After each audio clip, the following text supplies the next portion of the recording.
got 4 fingers for real.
I got 4 fingers for real.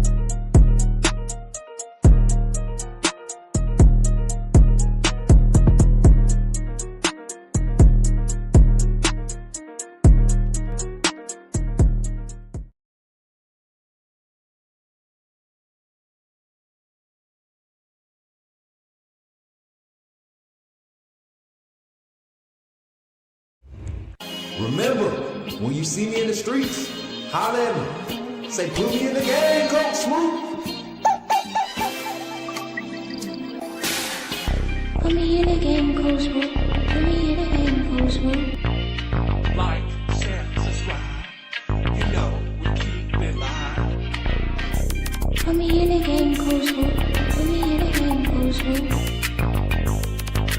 Put me in the game, Coach Smook. Put me in the game, Coach Smook. Put me in the game, Coach Smook. Put me in the game, Coach Smook.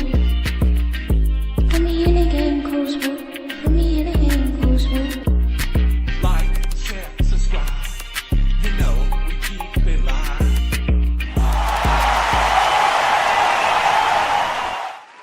Let's go, chat. Let's go. Let's go. Hey, watching this. I was trying to wait for the Florida State game to finish before we came live, but they act like they don't want to win the game, man. Virginia look like they want to take it. Yeah, he definitely bobbled that mug. He should have caught that first catch. He pulling Ryan Williams out there. Yeah, man. What's up, chat? How y'all doing tonight? Got a chill segment tonight, man. Got a chill call in. Go open the phone lines up. Hopefully, y'all want to call in, talk a little bit, and we get into the conversation. What's up, Zach? I see you on YouTube. YouTube kind of slow tonight. What's up? Where everybody at? I know I started later than normal, but dealing with this toothache, man. I be trying to limit how much I gotta talk and stuff until I get to the doctor and get things fixed. We're gonna get right though. 4th and 12, FSU. This is for the marbles.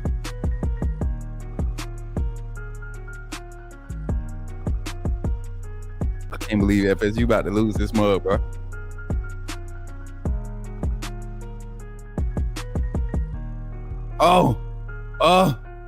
He complete. He picked off. That's game. They rushing the field. Oh my God, somebody gonna get hurt. Oh my God.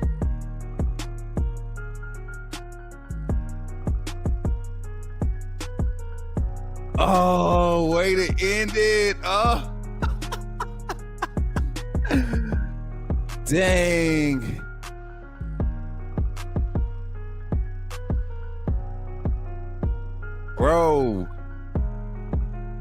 Bro, these kids are so like disrespectful. You see how the people come on the field and just be having their phone in these folks' faces. Watch some clips get posted. Dang. FSU lost in double overtime to Virginia. A 4-1 Virginia at that.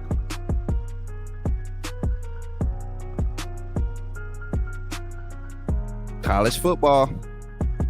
What's up, MJ? If Florida State loses, the posters need to give them the same rap they gave Bama. Yeah, this is the unranked team. Number 8 losing to the unranked team. So now, Florida State losing tonight. We gotta win tomorrow. Bama gotta win tomorrow. It's their first road game. Conference road game. No, that's their first conference game.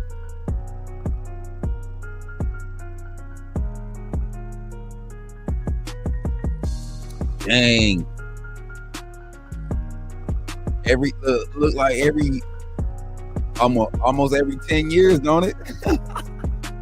Every 10 years almost. Man, what a game. Yeah, that was a good game, y'all. Hey, I'm about to open the phone lines up for y'all.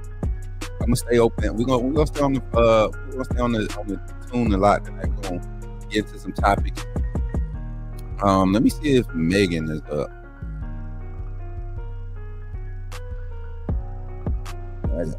I know a lot of people are nervous about the game tomorrow.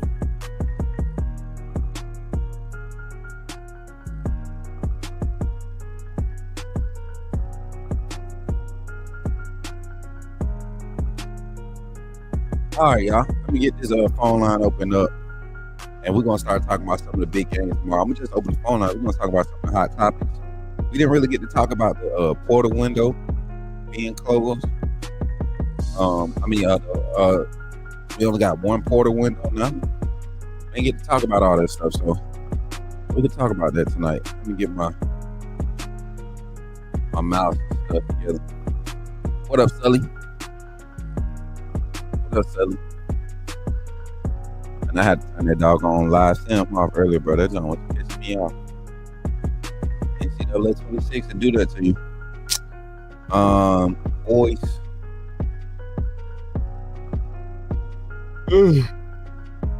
Oh, sorry, y'all. I'm dealing with this toothache. It got me beat up a little bit.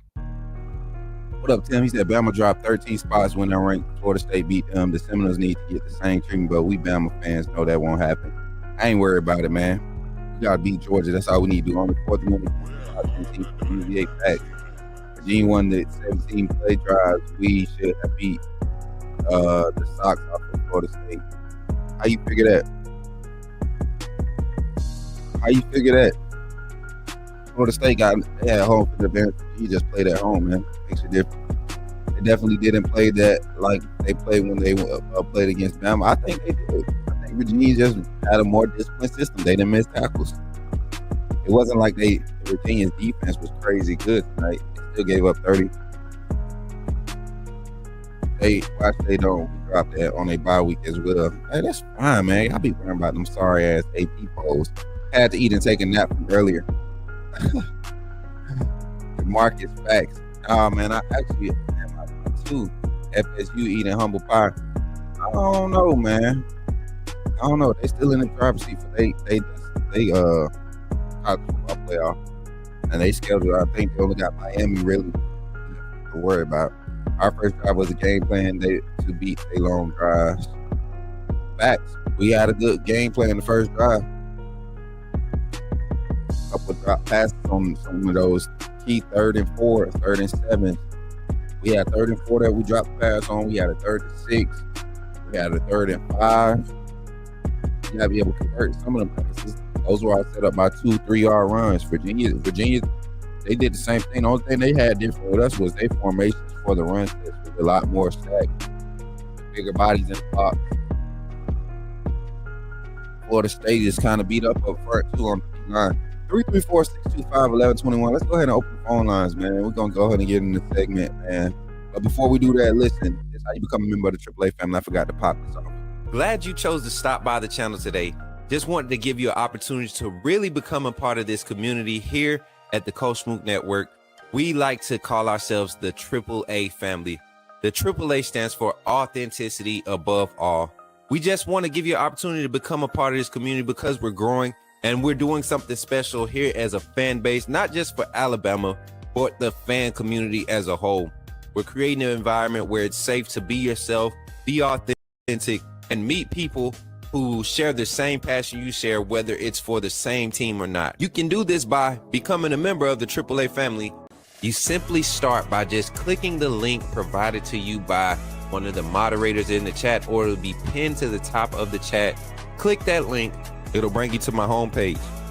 When you get to my homepage, make sure you hit the notification button and turn on all notifications. Understand that there are multiple ways to support the channel, and each level has its perks. You can go through and read each perk. As we continue to grow, new perks will be added to each level. One thing we would like to highlight that all AAA members are greatly appreciated. It does not go unnoticed that you have taken time and hard-earned money to support this channel. Once you join, YouTube is going to ask for some payment information, and make sure you monitor your subscription dates. Also, if you really want to get interactive with the community and find out what's going on, think about joining our Discord family. This is where you can get into all the fan talk of the community, and also there are networking opportunities. Please be mindful that there are rules and that we expect everyone to treat everyone with respect. Also, if you're looking to partner with Coach Smook Network or sponsor, please hit us up at coachsmooknetwork@gmail.com, and our staff will get back to you in a timely manner. I'm your boy, Coach Smook of the Coach Smook Network, and I thank you for supporting this channel.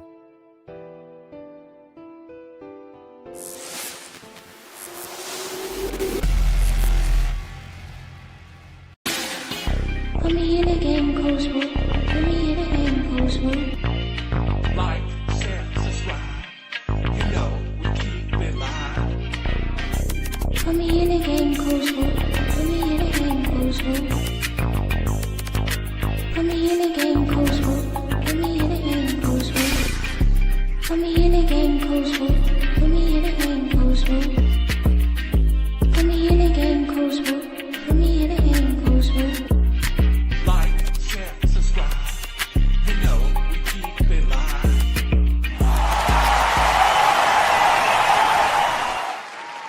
Say, put me in the game, Coach Smook. All right, let's get it, man. Let's get it. Let's get it. Y'all wanna talk about this? Let's do a media reaction to Florida State lose to unranked Virginia. Keep me off the ball, I run it back, I'm about to shake some. Ready to play. I'm ready to play. Virginia. Now I'm running it by myself tonight, so y'all gotta bear with me. FSU loses to unranked Virginia, chat. A lot of people gonna look at that and be like, yeah, they fries, Alabama fries too. hey, sometimes you just have a bad night. And Virginia was able to run the ball. Same clip we were running the ball. This is what I be trying to tell y'all. Y'all number watchers, y'all want to hear a different stat for the game? The only difference between Virginia and Alabama when it came to running the ball, because I know that's what you're going to say. They ran the ball better than us. I'm going to show y'all something so y'all can stop crying. At 29 attempts.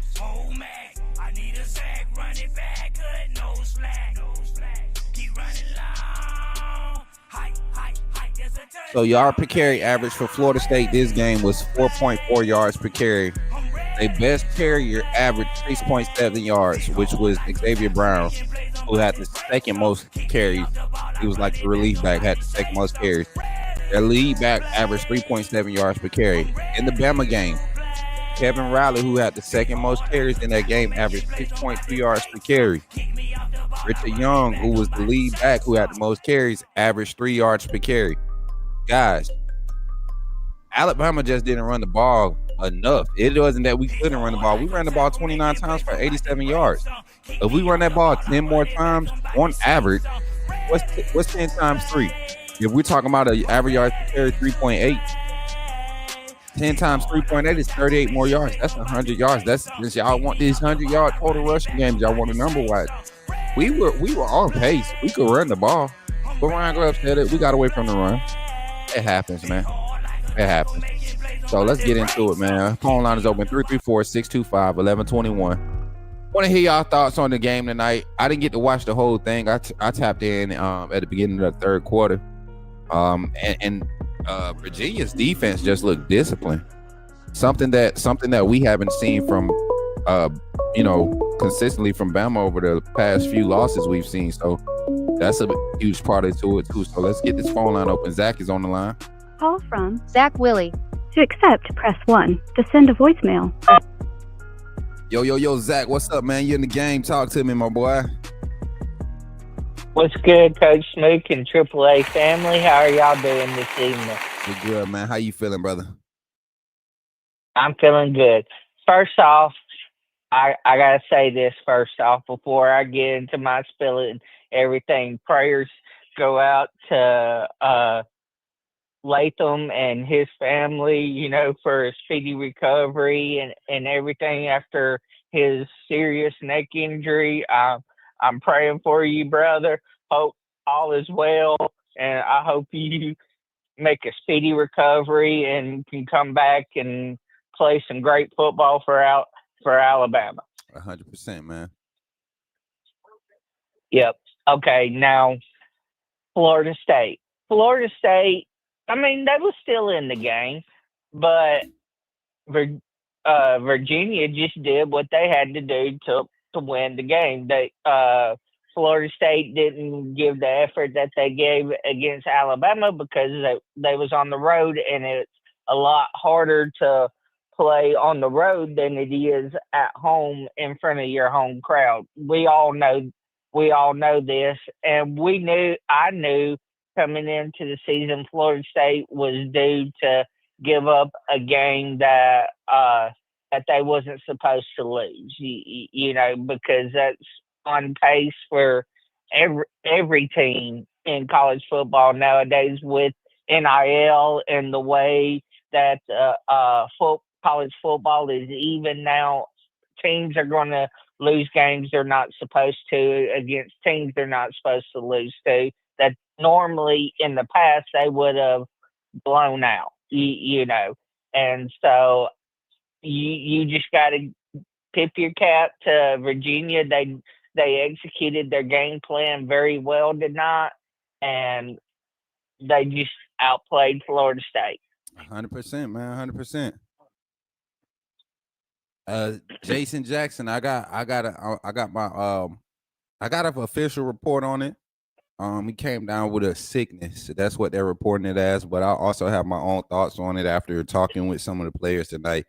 He asked what happened to Jalen Hill after late add to the injury report list / no travel list. So Yeah, Right. I got my own reports on it, but I'll say that for the show tomorrow. Well, I'll talk about it. Got to call in though. Yep. Yeah. I mean, I'm in agreement with you on that, Coach Smook. You know, I'm not gonna say anything unless I have permission Go ahead, bro. to Go say ahead. any. You good? I Uh, already. all Well, my right. mods. I'll go ahead and announce it. So I announced to my mods. I think there might be a coming to Jesus moment right now on Bama's roster. At this point in the season, you're going into week 5. You're kind of finding out the identity of your team, right? And Right. tendencies are starting to take place, and habits are starting to build. And I think you're going to start seeing some names emerge out of the rotations that probably weren't initially in that group because of their lack of time on campus. There's a lot of young guys that have been stepping up on this Bama roster that are starting to finally that are turning the curve earlier than expected. And one of those positions is that wide receiver room. You got guys like Jalen Backway continuing to make strides week in and week out with his natural athleticism, his speed, his elusiveness. You want him to progress as fast as possible, so he's moving up the depth chart. Cole Adams, who's 100% healthy now, he's moving back into a spot where he's going to be able to contribute heavy. Derek Meadows, a young guy that came in kind of behind the developmental curve. Now you're seeing him being called on to play a lot of rotational reps at like the 6th, 7th man spot. So I have my own personal beliefs that things are kind of coming to a head with that wide receiver room. You've seen Bubba Hampton already, no longer with the team. That happened like 2 weeks ago, probably ULM game. After the Mbakwe reportings, or after the Florida State game, after the Mbakwe reports about him seeing more time with some of the 2s and moving in with the 3s. So you're going to see some names and stuff kind of fall off the map that we were kind of hopeful for. My hopes, my prayers are that that's not with Jalen Hill. I have my own personal relationship with the young man, but that's just the nature of this business in college football. Injuries can really hurt your career when you're on a stacked roster. That's Ohio State, Georgia, Alabama, Texas. When you have rosters where you're just stacked with talent at your position, it's hard to mentally stay in it and develop. It's not like the quarterback position where only one guy gets to get that position, and you kind of see the probabilities, and you can weigh out the likeliness of you actually getting the opportunity. But it's the wide receiver position. Once you're outside of that number 7, that number is maybe 8 spot in this system, you're looking at yourself and you're basically not in the rotation. So, and I told you, the depth at the wide receiver room, we would utilize 6 or 7 guys consistently, and we've seen that. And Jalen Hill has not been in that rotation yet. We've seen from top to bottom as far as snap count, Jeremy Bernard, Isaiah Horton, Rico Scott, Ryan Williams. And this is snap count. I did this whole topic because I knew people were going to have questions. Rico Scott, you have Cole Adams behind Rico. You had LaShare Brooks, Derek Meadows. That's 7 right there. Then Jalen Mbakwe. Yes. Right. You still got, and we're still talking about guys that were on this roster, and Bubba Hampton and Jalen Hill. These guys are still on this roster, but those 8 names that I just called are kind of your guys that's moving into that rotation and being able to impact the game at a higher level. And then you got to factor in the tight ends in this receiving course. So you're talking about anywhere from 8 to 11 receivers that you're going to see have some real impactful playing as far as tight ends and wide receivers together. So I think it's one of those situations, in my personal opinion, just knowing what I know and looking right. Right. And Jalen and Hale's ACL injury put him on a curve to where he was limited during the spring and fall camps, to where he couldn't really learn the offense like he needed to be able to go out and be in the rotation and compete for a rotational spot for in that wide receiver room. Facts. And so in the long run, it hurt him, but also, you can't help what happens on the field. You can't help getting injured. So but at the same time, and for me, I feel like he's a little frustrated, and hopefully this is not what's happening, but I feel like he's a little frustrated with the coaching staff and everything, and he's taking it out on them a little bit. I don't think And he's but necessarily frustrated, Zach. We saw this happen last year with this staff. I think in each bye week, especially how they're spaced out, they come at certain points of the season, and you want guys to do what's best for their career at the end of the day. You want what's best for that player. So if you're at the quarter point of the right, season, right, and some things aren't right, developing for a player, and you're starting to see his demeanor change, you're starting to see like the energy change, and we saw this in some of the group chats. We saw this in the big game day thread in Discord. A lot of people were talking about his energy on the sideline, and even when he got in the game, right, you can tell that it's kind of like Kobe Prentice showed up last year in those last 4 or 5 games of the season. You could tell he didn't want to be out there. right, Same thing with Kendrick Law. A lot of those guys, you can tell that they didn't want to be out there until their number was called and they knew that they would have an opportunity to get the ball. And that's not good energy to have in the locker room. And then I think from the staff standpoint, if you're calling guys in and you're having those evaluation conversations, right? Because that's usually what happens. right, Guys have these evaluation conversations. They get out of those conversations with the coach and they go home. I mean, they go to their apartment or whatever. They go to practice. They go to class. And they call home and they had these conversations. And if they have representation, if they were a highly touted prospect, they 9 times out of 10 they got some type of representation or advisory staff around them, right? Or personnel around them. And that's what's happening, man. So maybe this is a situation where they want him to get focused and get fully healthy, make sure you stay healthy. And if he wants to stay and right, fight it out or battle it out for next season, you're losing 3 guys in this wide receiver room, but you're also getting 3, possibly 6. Well, we got 4 guys committed, 4 wide receivers committed in this class right now. You might get 6 wide receiver commits coming in next season with 3 guys possibly living, maybe 4. This team could have some space on the depth chart for wide receivers next year, and maybe he might, and I'm just saying this is all hypothetical. This is my opinion based off of what I know. I'm not saying this is going to happen 100%, but if he does enter the portal, I think it might be an early exit. It might be too soon because I think this staff before his injury last season when they came over, they had big plans for Jalen Hill. They had huge plans for him.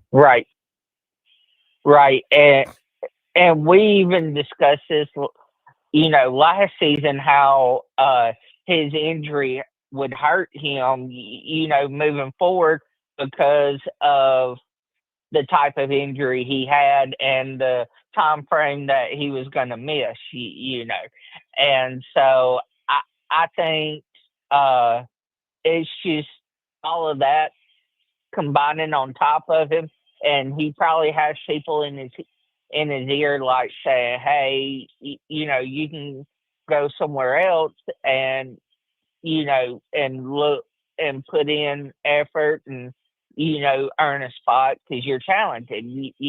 I'm sure there are those conversations too, that while he's trying to focus on competing and everything else, because we all know all year long people are getting contacted by other teams, checking in on them to check the temperature, because we know whether it's out or not, or whether teams want to admit it or not, tampering's going on. We all know that.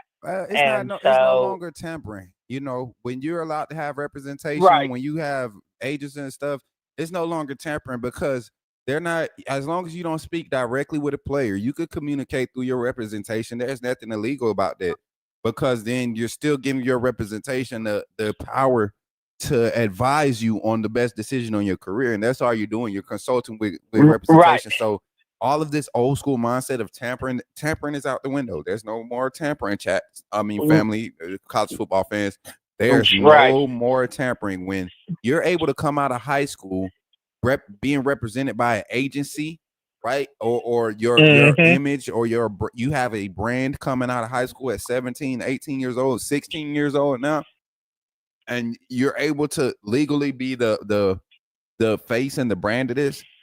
You don't. Right. There's no more tampering. You're a product. Right. You're marketing yourselves, and you have to have set parameters set around you so that you can market yourself the right way. So if this staff is smart, that's a quality to have as a staff. If players come in, Right. they know that, hey, this coach realistically is not going to waste my time. You know what I'm saying? Like I think that's what's happening. That's not a bad thing. I don't think people understand that. Like when you lose players to the portal, a lot of times like imagine trying to keep a roster spot for Jaheim Otis, knowing that he wasn't made for this scheme. The interior defensive line, Right. we would have probably missed out or lost out on a Jeremiah Beeman. Probably would have hit the portal. We probably wouldn't have got a London Simmons. Right. I mean, like a lot of guys that are sparking for us now probably would not have been at Alabama.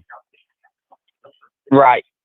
And even and I'm going to throw in on the basketball side because I know it's working the same way.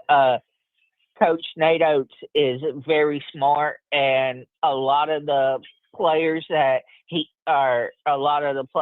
leave the basketball program, he has conversations with their representatives advising them that, hey, we can't we're bringing in talent to replace what your production is doing with a more consistent production than what you've been given on the team. So you know you can stay or you can leave. You know, and a lot of times they leave because they're not gonna stay and battle it out and hold up a position from other players when they can go somewhere else and still compete and try to make it to the NBA. You know, and so yeah, I get where you're coming from, Coach. Facts. Well, Zach, final thoughts, man, or give me another thought or your thoughts going until tomorrow, man. A lot of big games this weekend. We got let me pull this rundown up. I'm gonna go ahead and pull the pick'ems list out because that's usually they've been picking some solid games for us to be in tune with this past couple weeks, man. I'm not gonna lie. I've been enjoying playing the college football playoff, not playoff pick'em, but the pigskin pick'em. And if y'all don't play, man, think about it. I almost want to start a mid-season league. I don't know if you can, but if I could create a mid-season group. Let me see. I'm gonna create a group right now live on the stream. Let's create a private group. Let's call it AAA Family. AAA,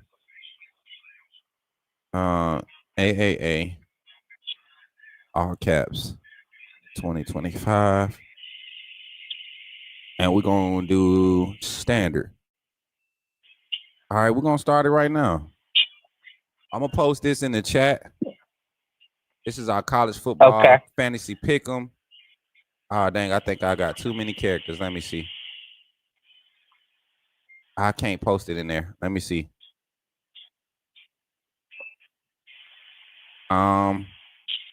So I'm going to have to put in the Discord. If you want to jump in the college football fantasy pick'em,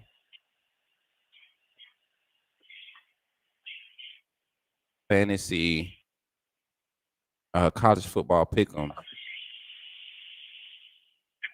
ball pick'ems, AAA community group, join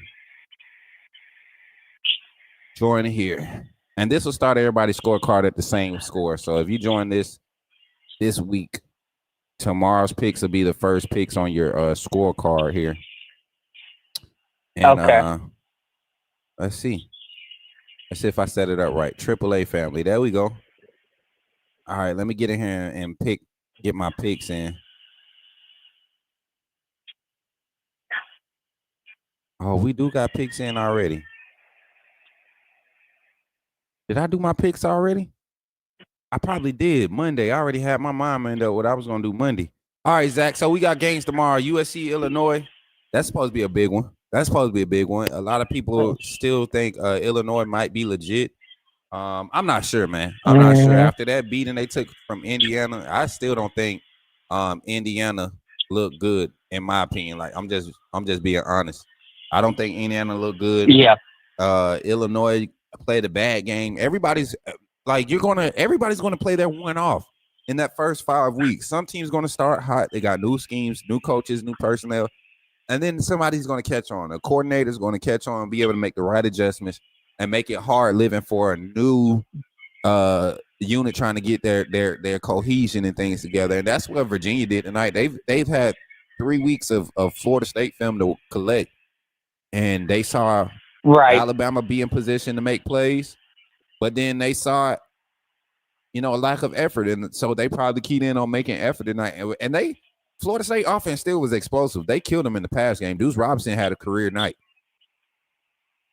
Oh yeah. Shout out to the 41 in the chat on YouTube. Continue running likes up.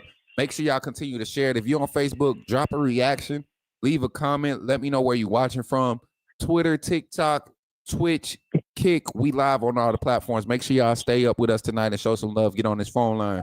We got the phone line open. College football talk. Dalton, appreciate the rose on TikTok, my brother. Appreciate the rose, man. Yeah, I had to cure some fair weather energy tonight myself, Coach. My dad, one of my dad's buddies, he was showing that fair weather energy, and I had to break it down for him. You had to rebuke that spirit. I had to rebuke that spirit, and after I rebuked that spirit, he was leaning over towards Bama. After I explained everything to Zach him, had to do a deliverance service, man. That's what I'm talking about. Mike Jones asked what time we're going live tomorrow. 8 a.m., man, and then we'll be live for LSU. Who is it tomorrow? LSU and Ole Miss. LSU and Ole Miss. We'll go live for that one. I might go live at noon. Arkansas, Notre Dame. Arkansas, Notre Dame might be a good. We might be live for a long time tomorrow, chat. Watching from Chesterfield, Virginia. All right, Lisa, roll tide, baby. Good to see you. But yeah, go ahead, Zach. What games you excited about tomorrow? They got Florida State on this lineup. They got not Florida State, got Notre Dame, Arkansas. That's a big one tomorrow. Rutgers, Minnesota. Rutgers look good. Kansas, Cincinnati. That's gonna be a good one. Penn State, Oregon. Finally, is Penn State for real?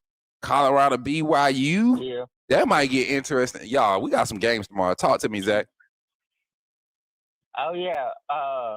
That Oregon Penn State game, I gotta go with Oregon in it until Penn State can prove something to me. Yeah. Because they haven't proved that they can win a big game. James Franklin hadn't proved nothing to me.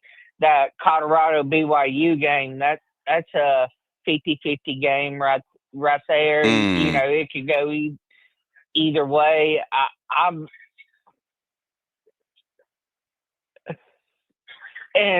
just going based off one game because I only watched one game of Colorado because I watched the Georgia Tech Colorado game.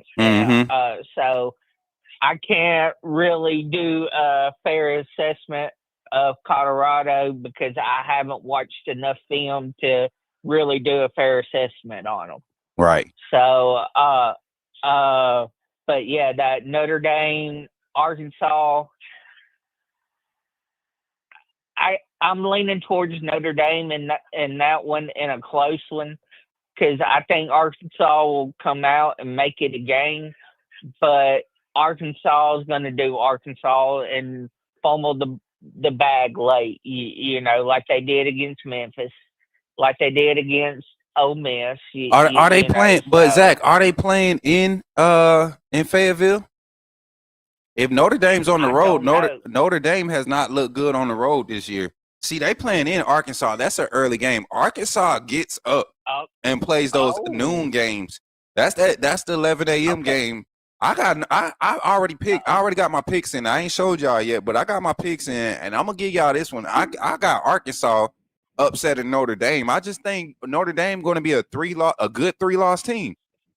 I think Notre Dame is going to be a great 3-loss team. They're going to be one of those teams that was putting it together with a freshman quarterback early in the season. They're going to have a strong 8-4, 9-3 season. They're not going to make the playoffs, but the next season, what they're reloading on defense, what they're able to bring back offensively, if they could get in the portal and get 1 or 2 assets to some veteran assets on the defensive side that's might have to replace what they're going to lose to the draft this year, they're going to be straight, man. But this year, I think they're just going through the growing pains. And 9-3, 8-4 growing pain season isn't bad, man. Right. Okay. Yeah. I'll give it to Arkansas. I'll retract my statement. I'll give it to Arkansas because they're playing at Arkansas at home. A lot of people do that though. They have to know where they playing at with some of these teams because you expect Notre Dame to be a good team and handle Arkansas, but you look at Arkansas playing, they didn't play bad against Ole Miss. They played a great game against Ole Miss. Right. They just made a mistake late that cost them the game. You know. Yep. Same thing against Memphis. You know, they could have won that game, but they fumbled the ball late, and Memphis recovered and ran out the clock on them. You know, it is what it is. You know,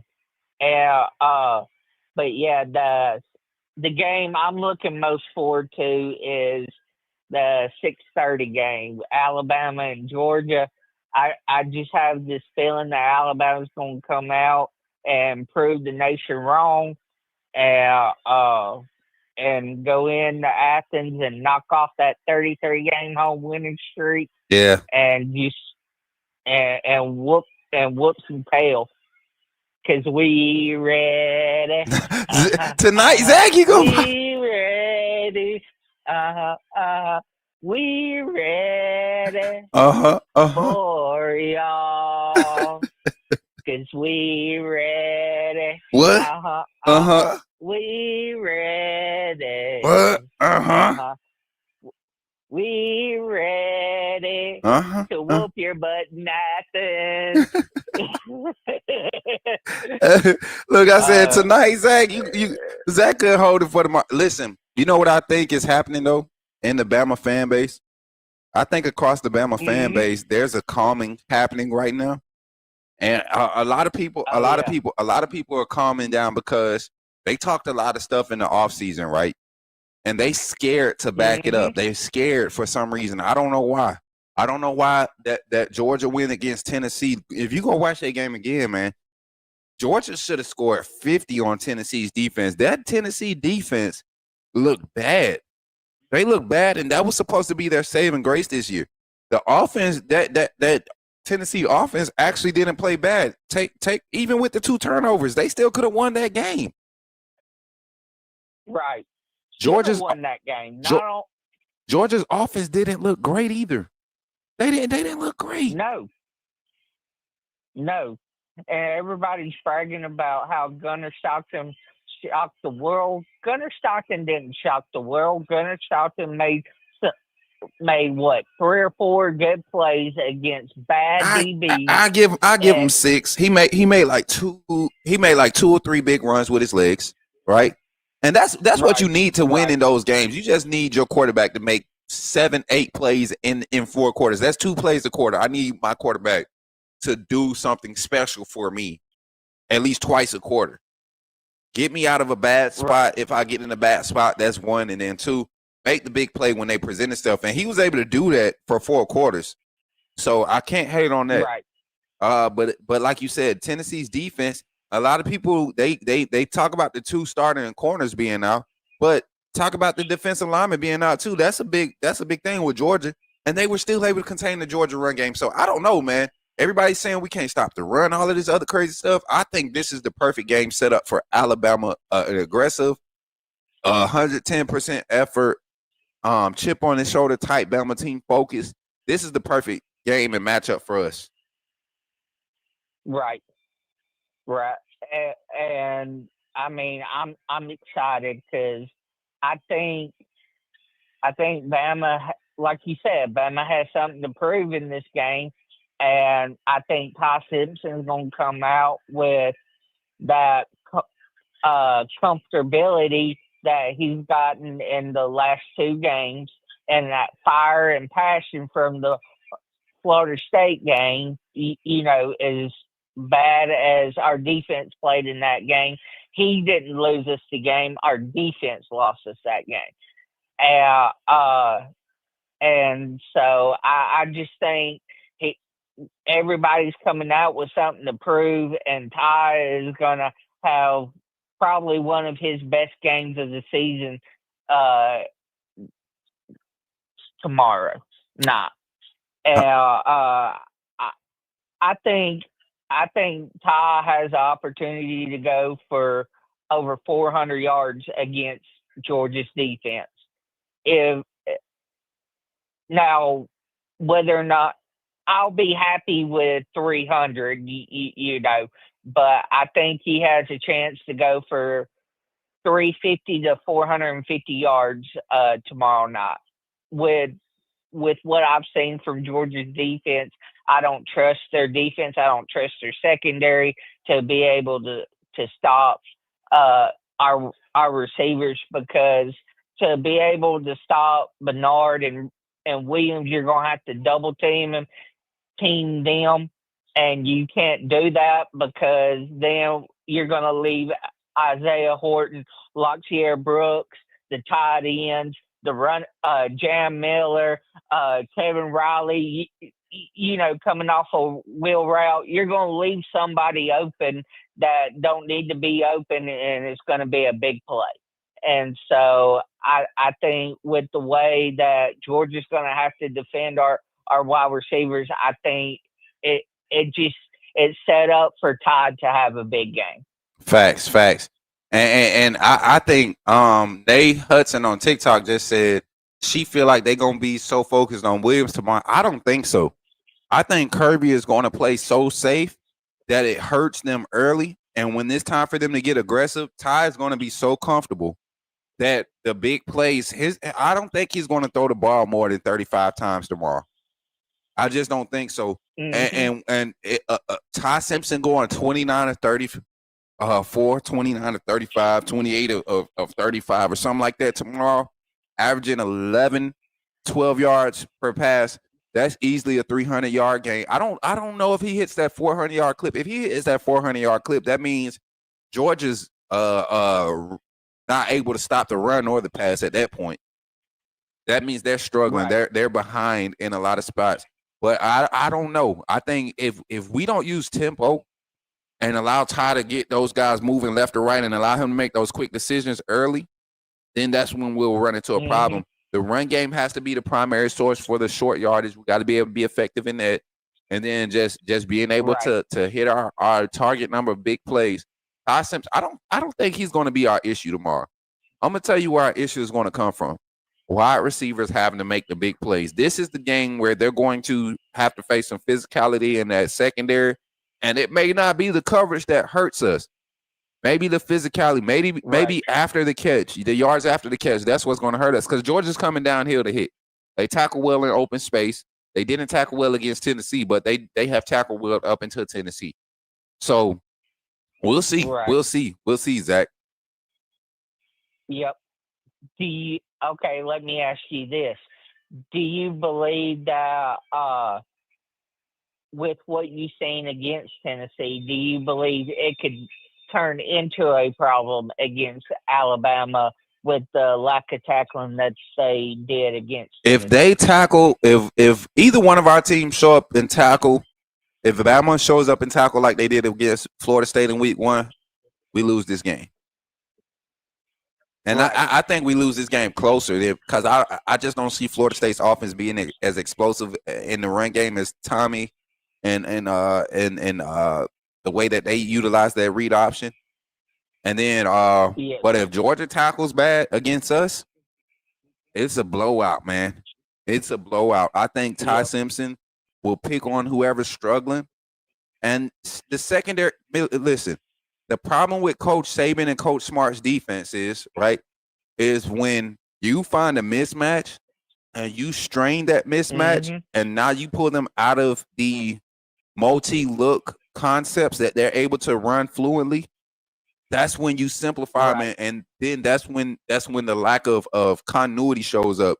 You got a bunch of star athletes or 5-star, 4-star talents out there doing their own thing and not being proper in tech or sound and flow, and people getting lost and mixed up. Right.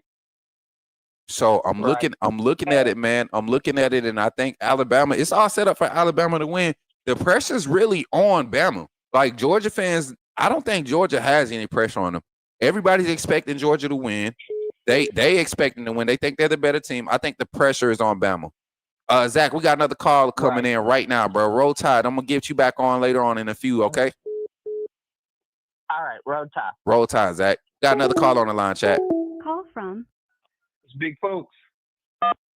Yo, big folks, what's up, man? You in the game? Talk to me, everybody. Welcome, big folks, to the phone line. Hey, tonight the exits. Hey, once we get past the 7-minute mark, once we get a phone call in, and this for the chat and you on the line. Once we get a phone call in, me and you've been talking for a minute, a long time. That's cool. We're gonna take our time, but as soon as the call come in, we don't want people to have to call back in tonight. So I'm not trying to be rude. I'm just trying to get everybody a chance to get their voice on the phone line. It's a late night call show. We don't necessarily do the time limit on the night segment, but we do want people to have a chance to call in without waiting. So once we get a conversation dragged on long enough, we're gonna try to find a cutting point. We get a phone call, we're gonna find a quick change up point, and then we're gonna get us off the line. But what's up, big folks? Good to hear your voice on the line again, bro. Appreciate you for calling in. How you feeling tonight? I'm feeling great, man. You know, it's the night before the game, big game tomorrow, so I'm excited, man. That's what's up, man. Talk to me, man. Give me some thoughts on just college football right now. You saw the big upset with what's up, Alec? Good to see you in the chat. You saw the big upset with Virginia over Florida State. A lot of fans are already doing the overreaction thing. Are you telling me Virginia can do it? But yeah, they got weeks of film on it. They know what Gus gonna do with this personnel. They know what this defense gonna do. It's like, what y'all expect? Home field advantage plays a big role. Huge. Pivotal role. And also, you know, you have those ACC teams. They play each other every year, the same way SEC does. So it's a little more there.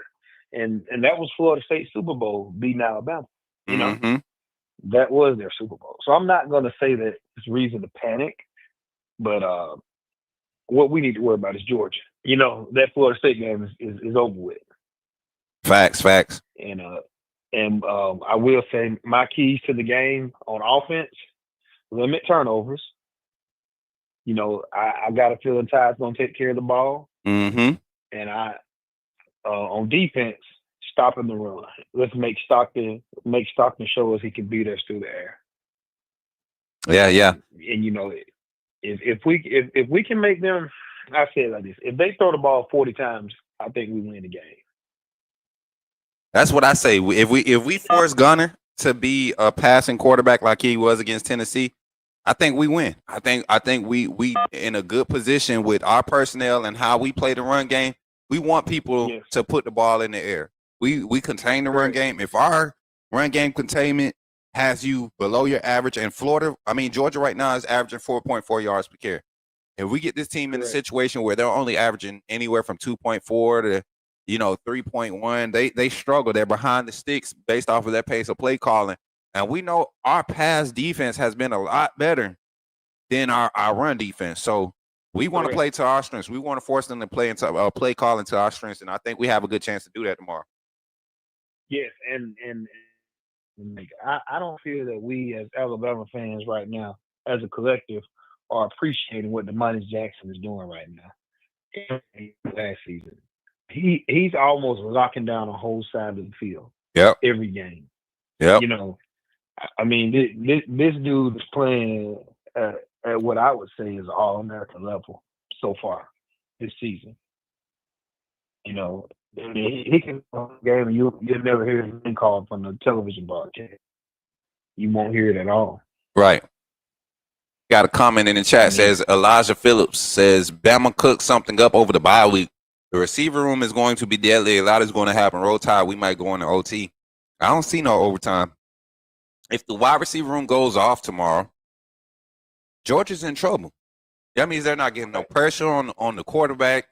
That means we're beating guys in coverage. I know if Kirby is committed to a light box tomorrow, Right.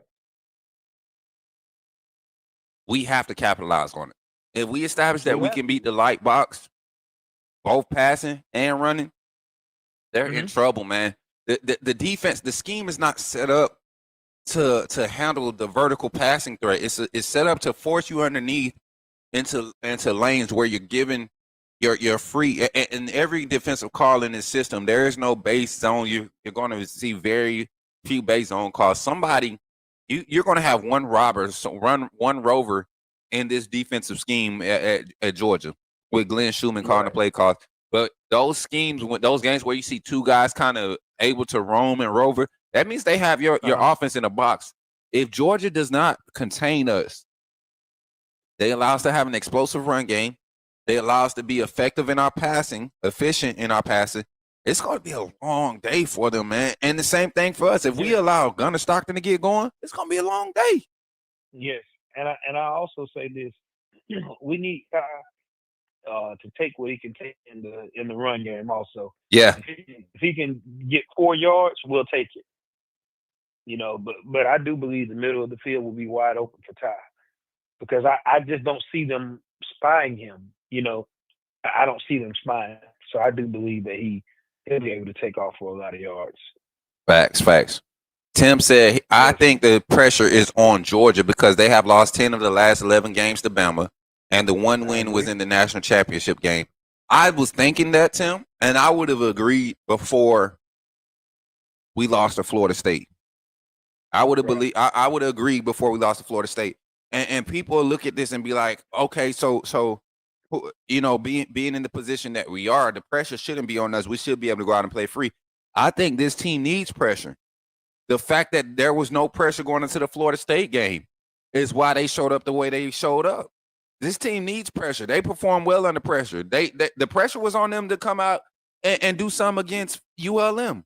And what they come to do, 73-point shutout. 73-point shutout. And then, if you want to be honest, Wisconsin game, they really only gave up one score, and that was in the fourth quarter. Yeah. The kickoff return happened in the fourth quarter too, but that wasn't against the defense. Both of those scores happened in the fourth quarter. So I'm looking at this team and I'm saying, like, if everybody's changing, everybody's getting better. If Alabama's getting worse, we would be looking like Clemson.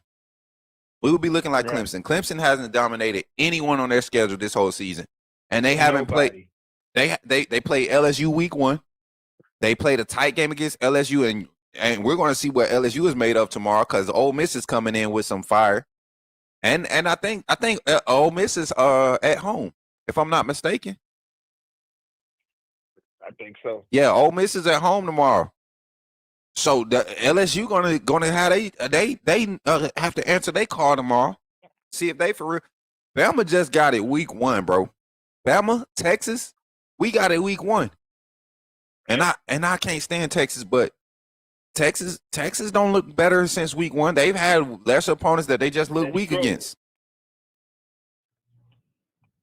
They definitely struggled. I forgot who they played, but I think San Jose State or some crazy junk like that. Yeah, because I think Arch missed like 10 passes, 10 consecutive. I do have a question for you. For sure. Excuse me. Dre Kirkpatrick Jr. I mean, when he gets in, he just seems to make plays. Mm-hmm. Do you think that there's a role for him? I know he's not going to start over Hubbard or Sapp, but do you think maybe somewhere in the nickel that he is a way he can get on the field? I think with Dre right now, that rotational dime safety position that he rotates and plays, that's perfect for him. I don't want him any closer to the line of scrimmage right now because, one, he has the range we want. The recovery speed. Mincy looks a step slow coming off of the hash. I like Dre's instincts to play the hash because he's very aggressive in attacking the ball, but then his run fits are also solid too. Him and Bray Hubbard, their efficiency on run fits. We know Bray Hubbard had week 1, that was a bad week, but look at every game when Bray Hubbard has a lane to fill to cut off a outside run zone scheme or a perimeter zone scheme. He makes those plays, man, and I get the same feels from Dre, and they both come up with intensity. So I like him right now in the high situation, playing that one high. I don't like him in the box right now. He's still learning. I'm seeing that twitch start to develop a little bit more, and I think the more the reps he has up top, kind of like what Bray Hubbard got to experience last year after replacing Saab. You saw him get real comfortable in a lot of those one high situations, keeping everything in front of him, getting used to seeing certain route releases and concepts thrown in front of him with multiple different sets. So I think Dre in the perfect spot to learn. And you got to remember, he's a true sophomore this year, true sophomore. So he's getting the right amount of rotational reps. And I think if he gets called in for a Bray Hubbard or Keon Sabb right now, which is, he plays both of those safety spots, I think he's in good position to be effective in doing the basic stuff that you need for him to do at that one high look. Right. And I got one more question to you. For sure. We got 2 minutes. We got another caller coming in. Go ahead, brother.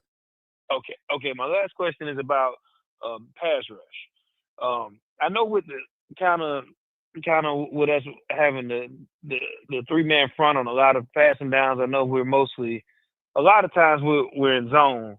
So I know with Nick Saban, when he was there, we were more of I guess you could say it was bump and run in a lot of cases on third down.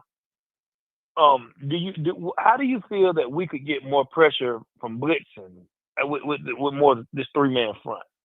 How do you think that we could get Andy, I want people to stop calling it a 3-man front just because our Wolf is standing up, man. He's playing defensive end. And I saw Saban run stunts from a 4-man front that would get stood up, because you're keeping that linebacker in the wire 9. And when you allow guys like Yanzi Pierre, Quay Roussar to float across the front between the 9 and the 3 of the other side, it's kind of it's something that you want to see a lot more effective. And these guys got to learn the timing and get comfortable in it. But I don't like the 3-man front.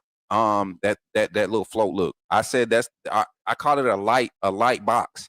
Even though you got 7 in the box, truly you got 7 in the box. You still got you don't have sound alignment or gap containment from the snap. I like giving those guys a chance to really fire off and get twitchy out of they first step. And guys like Roussar, guys like Pierre, guys like Kelby Collins, guys like LT Overton, James Smith, those guys coming out of that 3-point stance are real twitchy and hard to deal with when they have low pad level. But when you get guards and tackles, guards and centers, the interior of offensive lines, the tighter space to pass stuff off, they use that size and frame to take up space. So they're gonna make a wall. Yeah, and so I like when we stay in that true 4-man front.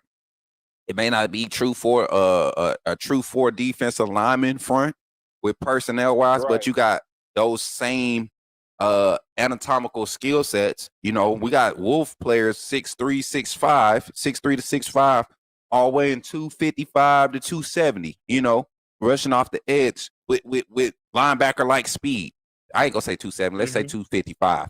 Anywhere from 240 to 255 we see in the Wolf position. But then when we go big across that front, you take the bandit, which is your true defensive ends in this scheme, like Keon Keeley. You can put him on the other side. You can put Kelby Collins on the other side. You can put what's the other young man's name? Playing out on the perimeter right now. Jordan Renard. He's been playing off the edge.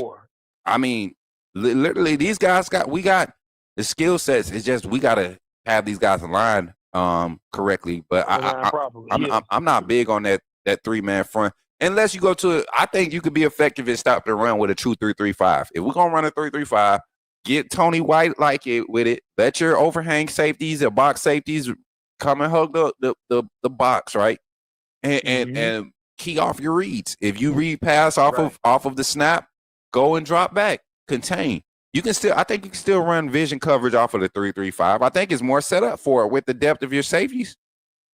Yes, and even with the way Florida State ran theirs against ours, the way they had what's his name from the one that played at Alabama, I mean, it was literally just what you said. Either he was going to come down and play the run, or he was just going back and to play the pass. I forgot Earl Little. That's his name. Yeah, Earl Little. Yep. And Yes, they kept their keys simple too off of that.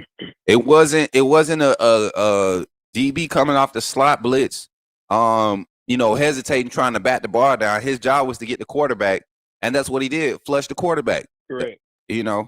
So we just got to be disciplined in completing assignments. But final thought, man, and then we're gonna open this phone line. Oh man, I got nothing else but roll tide. All right, man. Roll tide, big folks. I appreciate you for calling in, man. And for real, bro.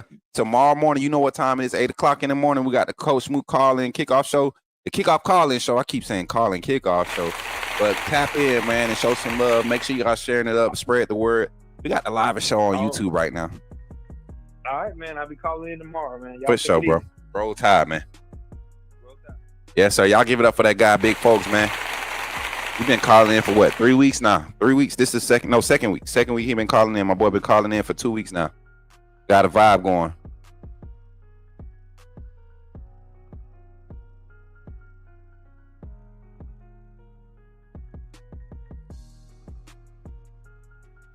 All right, y'all. We got another call on the line. Let me get to it before I get hung up. 334. Let's see who it is. Call from Pat. Yo, Pat, what's up, man? You in the game? Talk to me, man. Hey, and so how you doing, bro? I'm good, man. Let me make an announcement too, real quick, before you give us the sauce, bro. Listen, chat. If y'all got a text message from the phone line, that's going to come out to you in increments. So, like, I got it set up now to where once we have had the phone line open for 10 minutes, you should start getting a text message. Call in is live. Call in is live. Call in is live. And then we have another prompt that says call back in 5 minutes. Call back in 5 minutes. And all I'm doing is when I see your name, I got these prompts already ready. I just click a button and it send that to you. So if you're getting those text messages, that's because I see the number you've called a few times. So if you're a frequent caller, you've been getting skipped over in the live shows because of the phone lines or whatever. You're not able to call back, going to work or whatever. You'll be getting these messages. I don't necessarily have everybody number saved, but we or saved by name, but you'll get these messages because of the frequent caller factor. So give it up for yourselves on that. Thank y'all. Hey, and thank y'all for responding. I seen some people respond too. But go ahead, Pat. Good to hear your voice, man. How you feeling tonight? I'm good, Coach. How about you, man? I'm doing pretty good, man. Look, just ready for tomorrow, bro. I'm trying to keep my wits about me, bro. I'm so ready. That's why I'm up. That's why I'm up. I looked at my phone and seen you were live, so I went back downstairs and turned you on the big screen. And watched you. Hold on, let me see how I'm looking. Hold on, chat, bud. That boy got me on the big screen. Got the folks looking at me and stuff. Hold on, chat. Hold on. Yeah, I got you. I got you on the big screen. Hold on. Yeah, man. Yeah. But man, I had a question for you, and I had a take. The only take I had was my concern is just protection up front, making sure that we are getting the protection up front, getting the push off, getting the good getting our run game going, you know. And the question I had was what does it take to change like this team's mentality, I guess, away? But is it a thing that you think is just away, or is it maybe that the other, like the games that we've lost away, regardless, those teams had that veer read option that you always talk about, that little veer read option that just was our downfall, regardless, except for Michigan, the games we done lost. But Florida State, Oklahoma, Vanderbilt, those teams, other than Michigan, had that type of offense that kind of gave us fits and got us in, you know what I'm saying, third down. But is it a mentality you think that, like, what's it going to take for us, or what would you think for a team, and then see for this team to have the mindset to go out and you know what I'm saying, compete in an environment like this? You know what I mean? Like, what's that entail? I want us to refer back to the Florida State game. That was probably the best test to start your season off with so many expectations, because we found out so many answers, right? We found, some of the fans, I didn't, to me, I've left the Florida State game confused because I expected way more out of this team, and we didn't get no effort. If we would have got effort in that game, and it would have been a loss because we just played our heart out and guys were playing 100% through each snap. We didn't have 6 drops from the wide receiver core, all of these different things that happened. I would have had a different take. You know, we just got beat by the better team. But you saw what effort does for a team like Virginia, who I don't think Virginia beats Bama right now after the week 1 loss. So I look at the game. If they have the approach of how they played them first 3 drives of the game against Florida State, if you could bring that Alabama team to Athens, we don't have a problem. Exactly. Right. We don't have a problem with Georgia. I think we actually surprise some teams or some people by how we handle Georgia if we show up as that Bama. And that's a simple fix, bro. Ty Simpson did not struggle against Florida State as far as seeing what he wanted to see in the pass game. The offensive line did not give up a lot of pressures. You're talking about 4 pressures in that game. 4 clean pressures to Ty Simpson. That's it. That's not a lot when you're talking about dropping back 40 times. Right. You got 6 drops by the wide receivers in one game, Chad. 3 of them by your top receiver. You're supposed to be number 1 receiver. So that was just you can't have that. Football game like that. You can't. You can't. And thank God we didn't have no turnovers. Jesus Christ. Imagine if we had threw a couple of interceptions or there was some interceptions off of those drop passes. Like we would have been in some trouble. So I look at it against Georgia. I don't think it costs it don't take much to get players committed to the University of Alabama. And I want you to listen to me, not just signed to the University of Alabama, but committed to the University of Alabama to understand what Alabama-Georgia means. Especially a lot of these players on this team don't even understand that Georgia is not even an Alabama rivalry. For real. A lot of players on this roster. I mean, yeah. But they don't. But it's the biggest game of the year to the fan. I mean, to us, it's bigger than to me. To me, these last 3 or 4 years of playing Georgia, it's been bigger than Auburn in the sense. Then the Iron Bowl. A lot of these players who aren't from Alabama, right? You got these Cali kids, you got these Texas kids, you got kids from up north in Jersey. They know we hate Auburn, but this Georgia game, they know this is like somebody said on the call-in line earlier. This is the money maker. This is the one where NFL scouts buy tickets to this game. The president shows up. Like this is the national championship, the midseason national championship that everybody looks for. Ain't it though, man? Even though the first half we dominated, but that second half was some of the best football of last year. Listen, bro, you know what I mean? I love games like that. Yes, even that second half. And don't somebody had a take that I listened to too, that second half of Georgia was those downfield 50-50 balls. That's it. Somebody had a take on your show. That wasn't no dominant just going out. They didn't beat us. They didn't beat us. No, that was just downfield 50-50 balls. And the last 50-50 ball they threw, guess what happened? We intercepted it. You know, but I hope that they have if Georgia offensive coordinator Mike Bobo, whatever his name is, he's gonna come. I'm sure, judging by the age that he is, what they say about older people, they're not gonna change their ways. They set in their ways. I don't believe that Mike Bobo. Yes, he's not gonna go out and change his ways and come out early and throw the ball downfield. What he's going to do, he's gonna do the normal wide receiver screen, thinking that depth is gonna be the tight end screen like Brock Bowers. They're gonna go out and try to get the run established, not knowing that his bread and butter really is down the field, 15 to 30 yards. I hope he don't listen, and I hope that Womack has that. Has our defense set up for that possibly. But that's actually his strong suit with his offense. You know what I mean? Like they strong suit is not no read option off of Gunner starting Gunner either. They don't read off them. You don't have to worry about that veer when it comes to him as a quarterback. You have to worry about him dropping back in the pocket and then coming out scrambling, getting those 7-8 hard 3rd and 7 downs, that first down on those type of downs, having a spot to pick up that.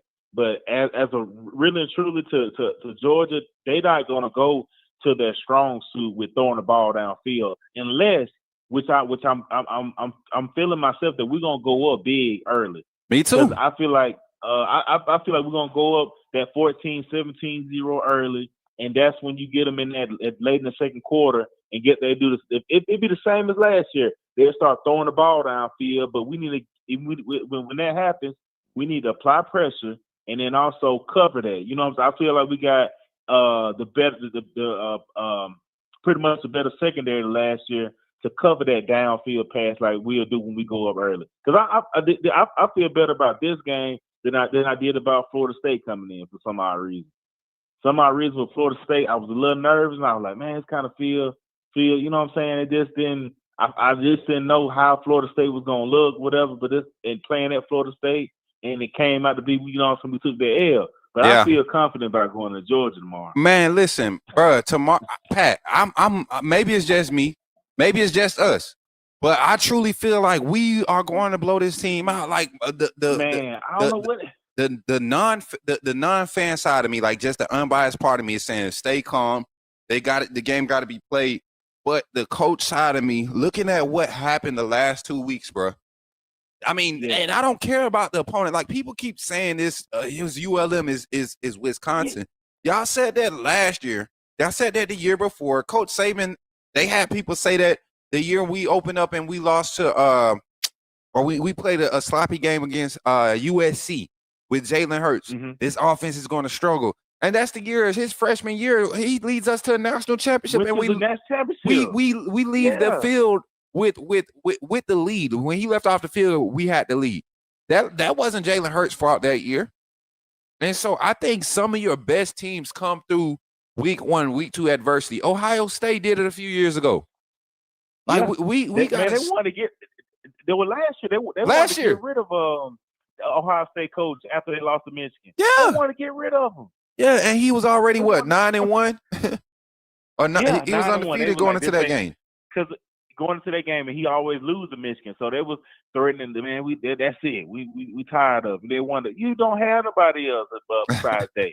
You know what I mean? But facts. I feel good about tomorrow, and I just like I said, I just wanted to know your take on what does it take to go into a hostile environment like tomorrow and have your team just play that 60 minutes, relentless effort, you know what I'm saying, just dominate when you away. You know what I'm saying? Because the crowd is against you when you on offense. Having the discipline and know your snap count. Come out, you know what I'm saying, have your snap count down. And it just that discipline. That's that when you jumping outside, it shows not necessarily a lack of discipline, but just a anxious. Anxiety, like you over anxious. Yeah. It means 100,000 and it means 100,000. Bro, I was at 4 or 5 years ago. I went to the LSU Alabama with Tua. What game? When I was in there, man, it was just you can feel it, man. Just so I can imagine playing in that game on, you know what I'm saying, like how that feels. But you just gotta. That's a mindset that you just have to, as a coach. You have to install that in your players, just be wired, you know what I'm saying, different to dominate in that game, regardless where you playing at. You know, like to dominate away. That's my only thing, because home, I take Alabama against anybody, you know. But I just want to have that same confidence when it comes to playing an away game. You know, especially in the SEC, going to play. You know what affects that though, Pat? And I don't mean to cut you off.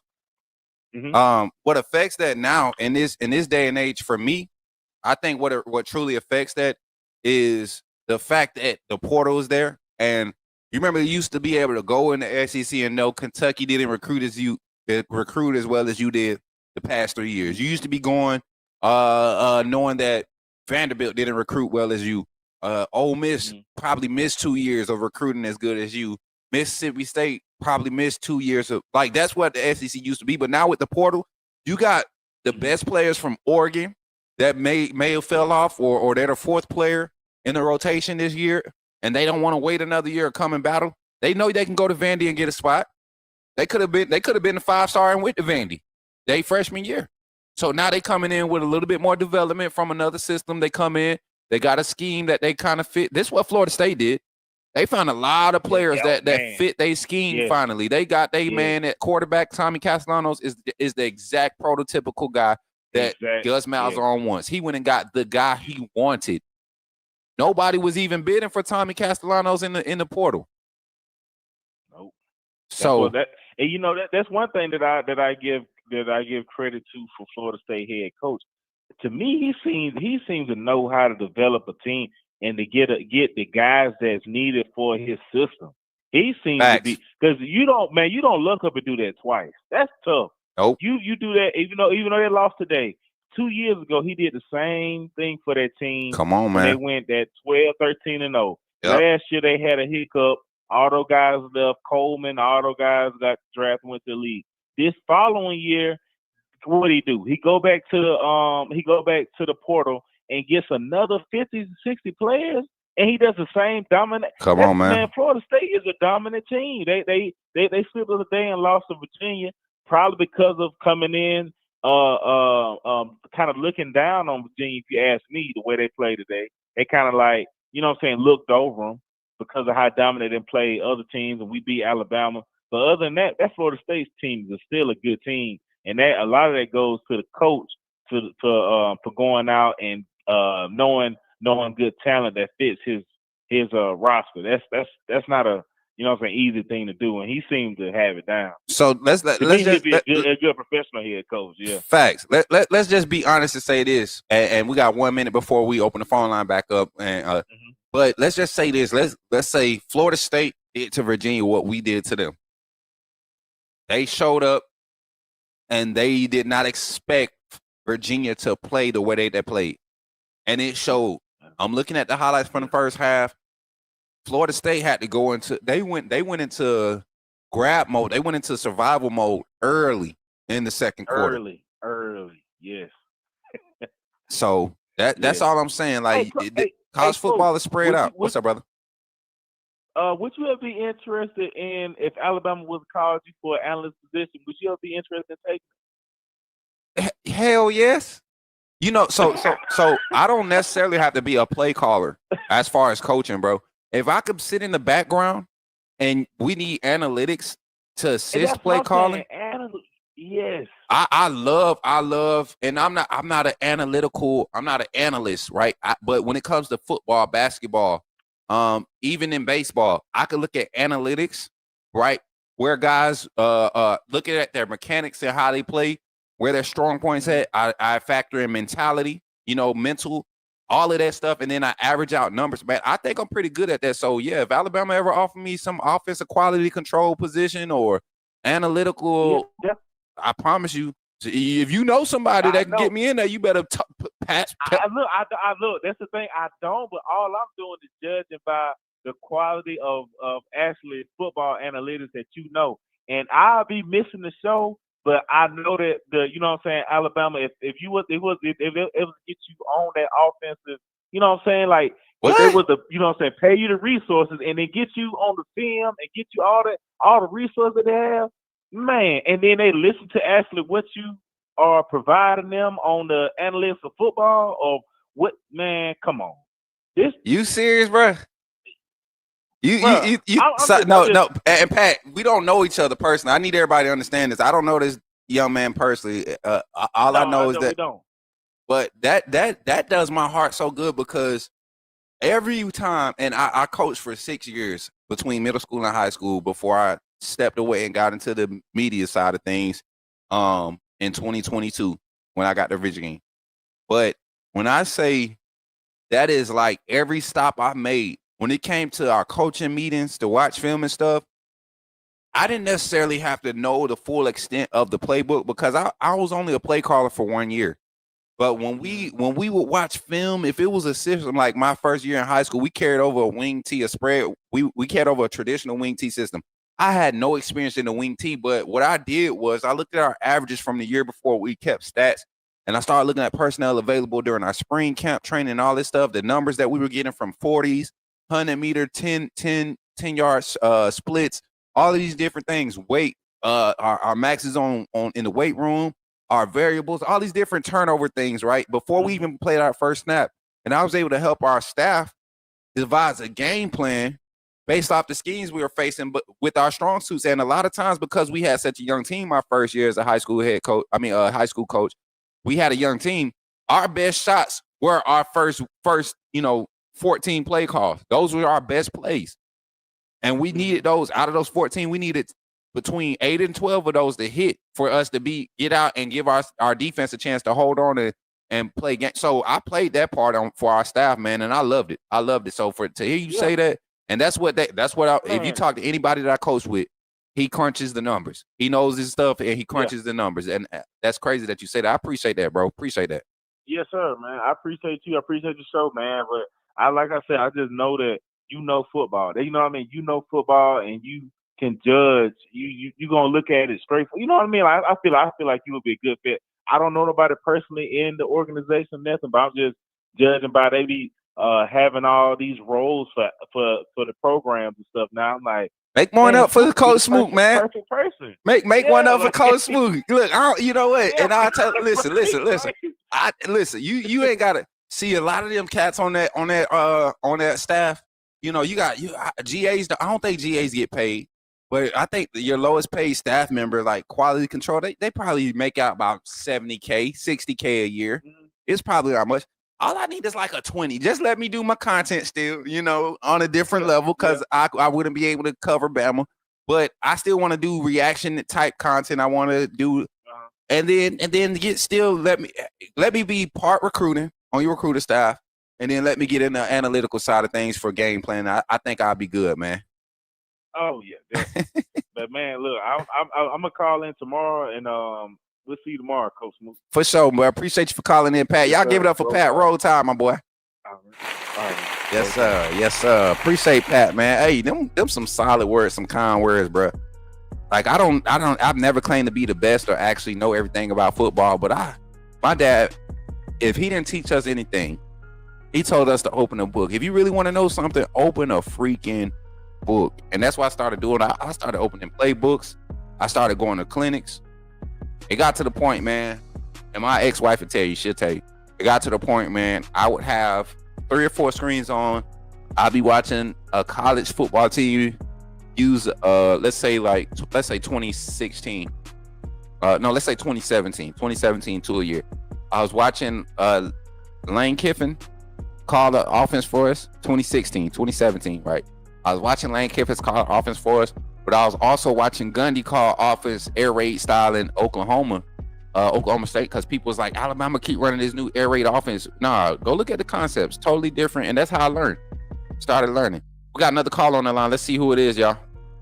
Call from Marquee Woods. Yo, what's up? You in the game with Coach Smook? Talk to me. What's your name, man? Hey, it's Marquee, Coach. Marquee? Yes, sir. What's good, man? Good to hear your voice, man. Good to hear your voice. Yes, sir. Good to be here, Coach Smook. Good to be here. Is this your first time calling in? I say this like my third. I want to call in more. I'll be watching. I'm just gonna be calling in. I'll be honest with you. Okay. Appreciate you for calling in, man. Talk to me. What's on your mind tonight, bro? Man, you know what's on my mind, Coach. you already know what time it is, man. It's 12 Facts, o'clock, facts, man. And it's game day, man. In my opinion, man. So my thing is, I just been hearing a whole lot of talk about this Florida State loss and how we looked in that. And then to see Florida State lose tonight, poetic justice, them being number 8 on the road. Listen, don't that sound familiar, brother? Man, hold on. You couldn't write that story no better.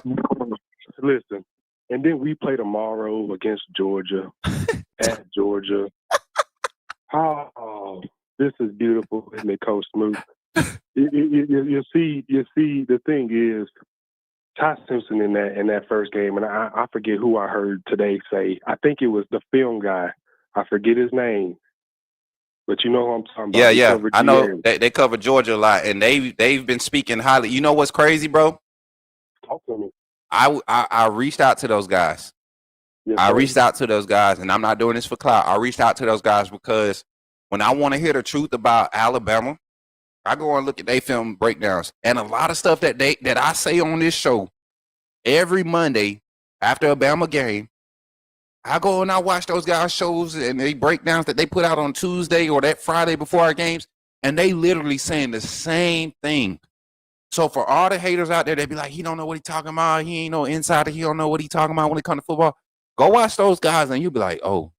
Come on. And then Come don't on don't go watch and be like, oh, that's where he getting his information from. No, if I post my stuff on the 21st, and they stuff don't get posted till the 24th, how I'm gonna be stealing from them? Make it make sense. Now. Coach Smook, listen, I've been rocking with you since the Bama, you know what, and we didn't even go get into that. You feel what I'm saying? And that's where I first found you at a couple of years ago. You feel what I'm saying? Yeah. And I've been following you ever since. I just want to say, you like I always say to you when I call, man, listen, I'm a big supporter as a young black man. You know what I mean? Who loves Bama, who wants to be in the position that you have. You know what I mean? One day, you doing your thing, and your time gonna come. You feel what I'm saying?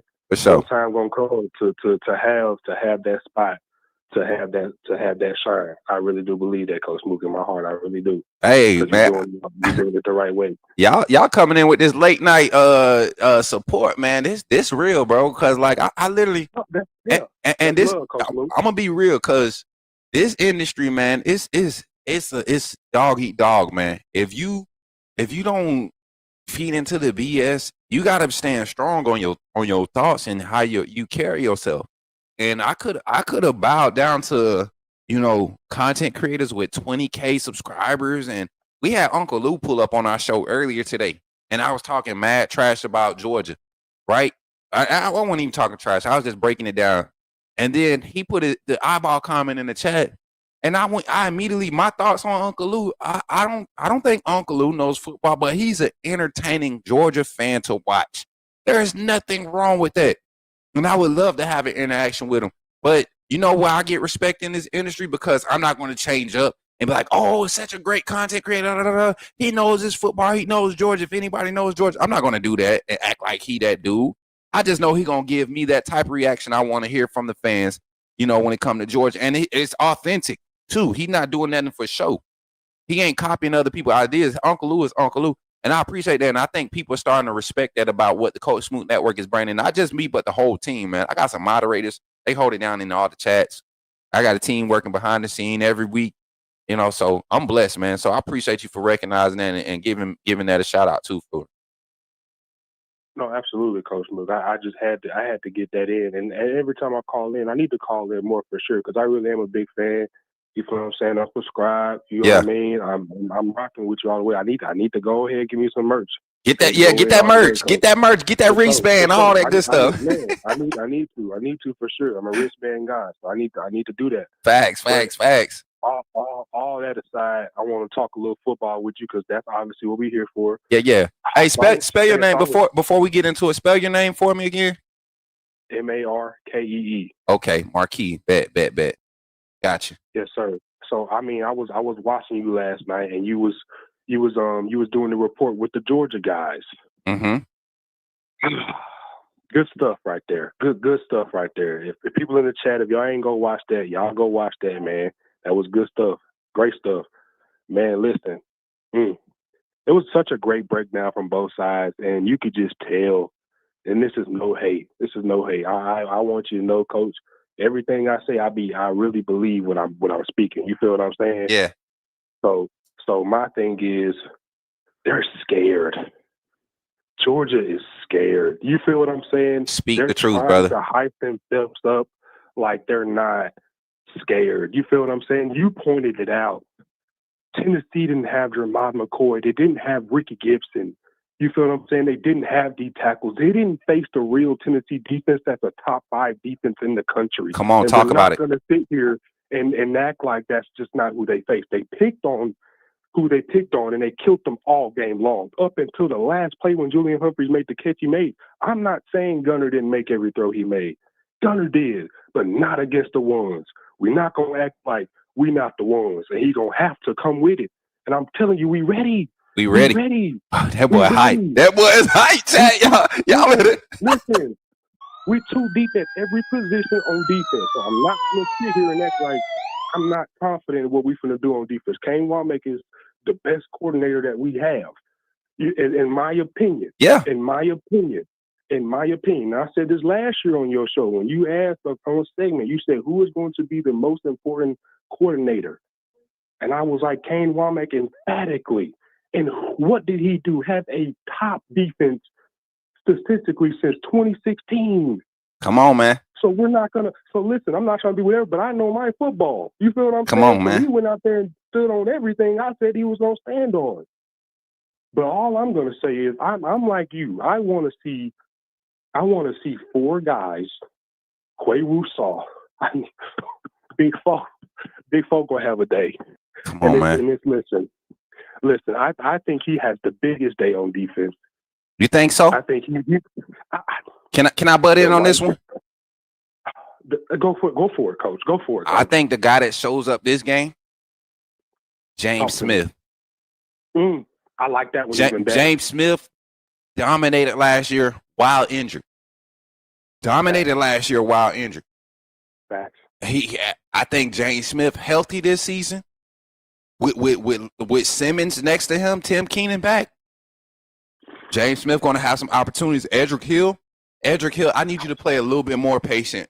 You strong as hell, and you play yourself out of position so much. I watched 94. Watch 94 from Wisconsin game.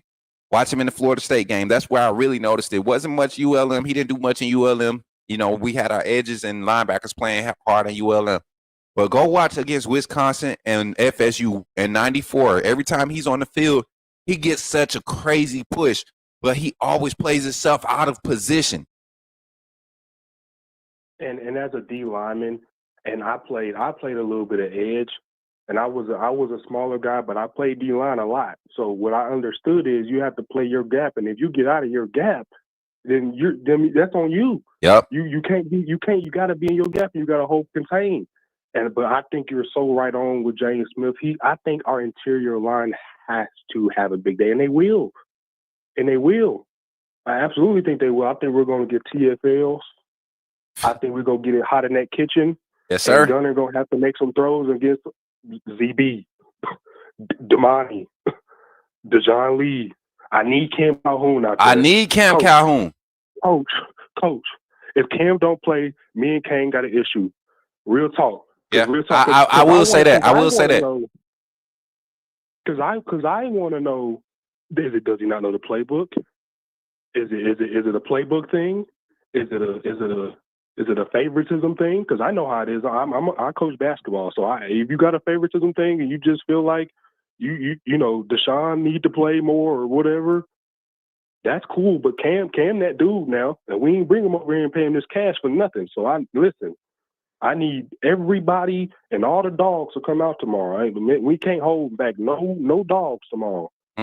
None. Zero. If it ain't 110% effort, then they gotta go, and that's just that on that. Man, I know offense is gonna have a big day. That's why I ain't even talked about offense. Because listen, we got Jam back, Kevin Riley. Oh wow, I love Kevin Riley.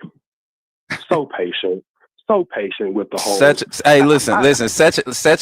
a consistent runner, right? And I think he's going to be more effective when you get Jam back and you're able to get your bell cow when you're able to get your bell cow carries from Jam and honestly, Richard Young in this game. Richard Young, I think, is going to be a lot more effective. His 3-4 yard runs are going to be absolutely what we need. Him and Jam Miller and that physicality.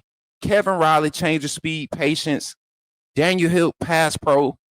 Dre Washington coming in. Hopefully, we get an opportunity to utilize him and his what he's capable of doing as far as grinding out the ball. All O-line. Let's talk about O-line, Marquee.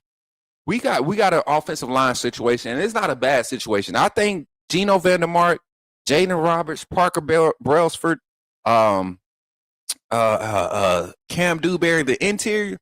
That rotation on the interior is so solid, and it almost makes me want to slide Caden Proctor out the way and try a different look at left tackle and leave Wilkin where he is, because I feel like Wilkin is getting better. He played good against Florida State. He had two bad snaps. I say Wilkin had 2 bad snaps in the Florida State game.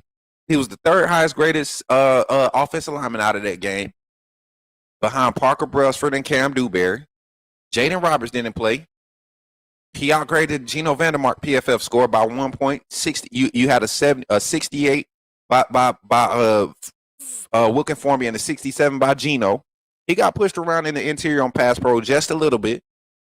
But outside of that, man, this offensive line is coming together. Then you got Michael Carroll rotating in. You got Jackson Lloyd jumping out there. Olis Alanin. You got 8 offensive linemen that you're comfortable with right now. I definitely think that we obviously love Caden Proctor to a fault as a staff. I mean, it is what it is. I mean, he's my thing is, Coach, me and you both know he's not gonna get moved. Exactly. But what we do know is, Caden, if your ass don't bring it tomorrow, if you don't come with it, if you don't come on, I ain't even gonna get into it no much more. I need Jaden Roberts to get in this run game. I need Michael Carroll to get in this run game. I think that, like you said all week and last week, I think the change of O linemen is something that their D line is not going to be ready for. I think that we haven't had a consistent run game because, for one, our best all summer, all fall, Ryan Grubb said, "Who was our running back room?" Jan Miller. Yep. Listen, he didn't. He's not one to mix words. I love Ryan Grubb. I love that he's here. But and Jan Miller being back in the pass pro is going to help us a lot. While Daniel Hill has done good in the pass pro, it was that Florida State game. He was getting blown up just a tad, just a little bit here and there. It was good, but he's not our one. He's not our two. You feel what I'm saying? So I wasn't expecting him to go out there and protect Ty Simpson with his life. He tried the best he could. You feel what I'm saying? Hey, before you keep going, Marquee, I got to do this, man. I didn't even see this. It happened a while ago, and hopefully Elijah's still here. Shout out to Elijah Phillips for the $10 direct donor to the network Cash App, man. Shout out to y'all. Y'all know I got to show the proof. I don't play about, what we do with our network funds. $10 super chat from Elijah Phillips. He says, for keep grinding, bro. Appreciate that, Elijah, and supporting the Coach Smook Network, man. And don't forget, y'all, I haven't been flashing it because we don't beg for money. We only beg for likes. Drop a like on that stream. But if you want to donate to the Coach Smook Network, we have multiple opportunities in the chat. And what's crazy is now, chat, I almost forgot. If y'all want to support, y'all really want to support, y'all want an easy way to support, put me up on the TV screen, on the computer screen, whatever. Or if you got another device, put me up on the screen. And this is our Cash App right here, top left-hand corner. Right? If you want to get to our PayPal, this is the PayPal. And if you want to get to the Discord right here, here it is. And then if you want the merch, so whenever I see the comment in the chat, if you want one of those links, just put exclamation mark. And once I see it pop up, I'll put it up, the QR code up. So go ahead, Marquee, you take it back, brother. My fault. Appreciate that super chat there, Elijah. No, you all good, Coach. I just feel like I've been talking with all my buddies, and they just been asking me, man, why do you feel so confident about this Georgia game? Why do you feel so confident? Listen, first of all, I don't care what nobody say. We live rent-free in Kirby Head. Oh, yeah. And you know this. Yes. Man, listen, he tried to give us the rat poison earlier this week. I'm a Nick Saban disciple. He's been trying to give us the rat poison all week. Listen, we too. Come on now, if y'all know he's too solid talking about Ty, the hottest QB in the country. We knew this. Yeah. You didn't have to address that. Yeah. You feel what I'm saying? Talking about stuff we already know. Come on now, Ty know this. Ty know he balling. You know. Y'all tried to probably get him out the portal. We ain't gonna speak on that. Oh, though. hey, we ain't gonna speak on that. Hey, though. $2.8 million. Come on now. We ain't gonna speak. Oh, on don't tell that information, Coach. You're not supposed to do stuff like that. Right. I know you got real intel, Coach. That's why I rock with you. That's why I rock with you because I know you giving out the real. You feel what I'm saying? And my thing is, after the Florida State game, you kept it G real. And my thing is, like you said earlier, the Florida State game was the best thing that could have happened to us. Talk about it. It really is because I've been talking to my buddies, and this season just really reminds me of the 23 season with Milroe. Early loss to Texas. What did we do? Oh, listen. What did we do? We just went 1-0 every week. 1-0. we just went 1-0 every week. It didn't matter if it was close or if we blew them out. We had some blowouts along the way. Kentucky, you know what I mean? Putting belt down. Ole Miss, belt down. You know what I mean? We had games where we just dominated, but we also had to pull out the close ones. Auburn. You feel what I'm saying? Come on now. I don't got to go on and on. My thing is we're more talented this year, right? Yeah. So that's what makes us more dangerous. That 23 year, we weren't even as talented, but we had the same kind of makeup. Mm-hmm. Where the defense was just so good, and then the offense finally started to catch up. Yep. But I feel like right now we kind of even right now, and if we just keep moving in the same direction, we can only get better. This team is We can only progressing. get better. I think both sides are progressing at a good rate. Both of them started off at a mediocre level. Then week 2, both sides show up and play elite. Week 3, both sides show up and play elite. We had 2 hiccups on special teams, and then Wisconsin put together a drive that you expect a Power 5 opponent to be able to do, right? Against our second team. CB, get your head around. Come on, man. I ain't gonna speak on that. He was in good faith. Get your head around, CB. Make that. That's it. Just turn your head around. He made a solid no panic recovery play earlier in that drive. Do the same thing. And I think he knows that. And I think that's the difference between this 100%. year's team and the team from the past 2 years. We're talking about Coach Saban's last team with Kevin Steele as a coordinator, and then this Kane Womack defense. Like, these DBs, they don't panic much in coverage, man. I think this is the fewest pass interference calls we've had through the first 3 games in the season. Talk about it. In about 6 years. Come on. Because listen, you want to talk about 23 is probably my favorite team ever. I went to my first Bama game that year against Tennessee. Oh, how that was sweet. Right. Oh, how I'm getting back to T-Town to see that again. Because them boys, they got to get what they deserve. Facts. That's another story. I'm jumping ahead. I'm sorry. Nah, you good, family. You good. T3 was one of my favorite DBs, one of my favorite players to come out of here. Him and Jay Neal, some of my favorite players to come out of here. And T3, his woes, what he went through, and to where he got to, I mean, he was P.I. King. Yeah. Panic King. Yep. Lord Jesus, he being phased and just Panic. hold him. What you doing, T.A.? Come on, man. But once he figured it out. It was up. It was up. It was up. Because, I mean, him and Kool-Aid, and I think ZB and Damani are arguably are better duo. Oh, my God. Did y'all see this strip sack? Oh, my God. That's a strip sack. Oh, my God. Arizona State about to win this. They just got the ball back. No, they didn't. Yes, they did.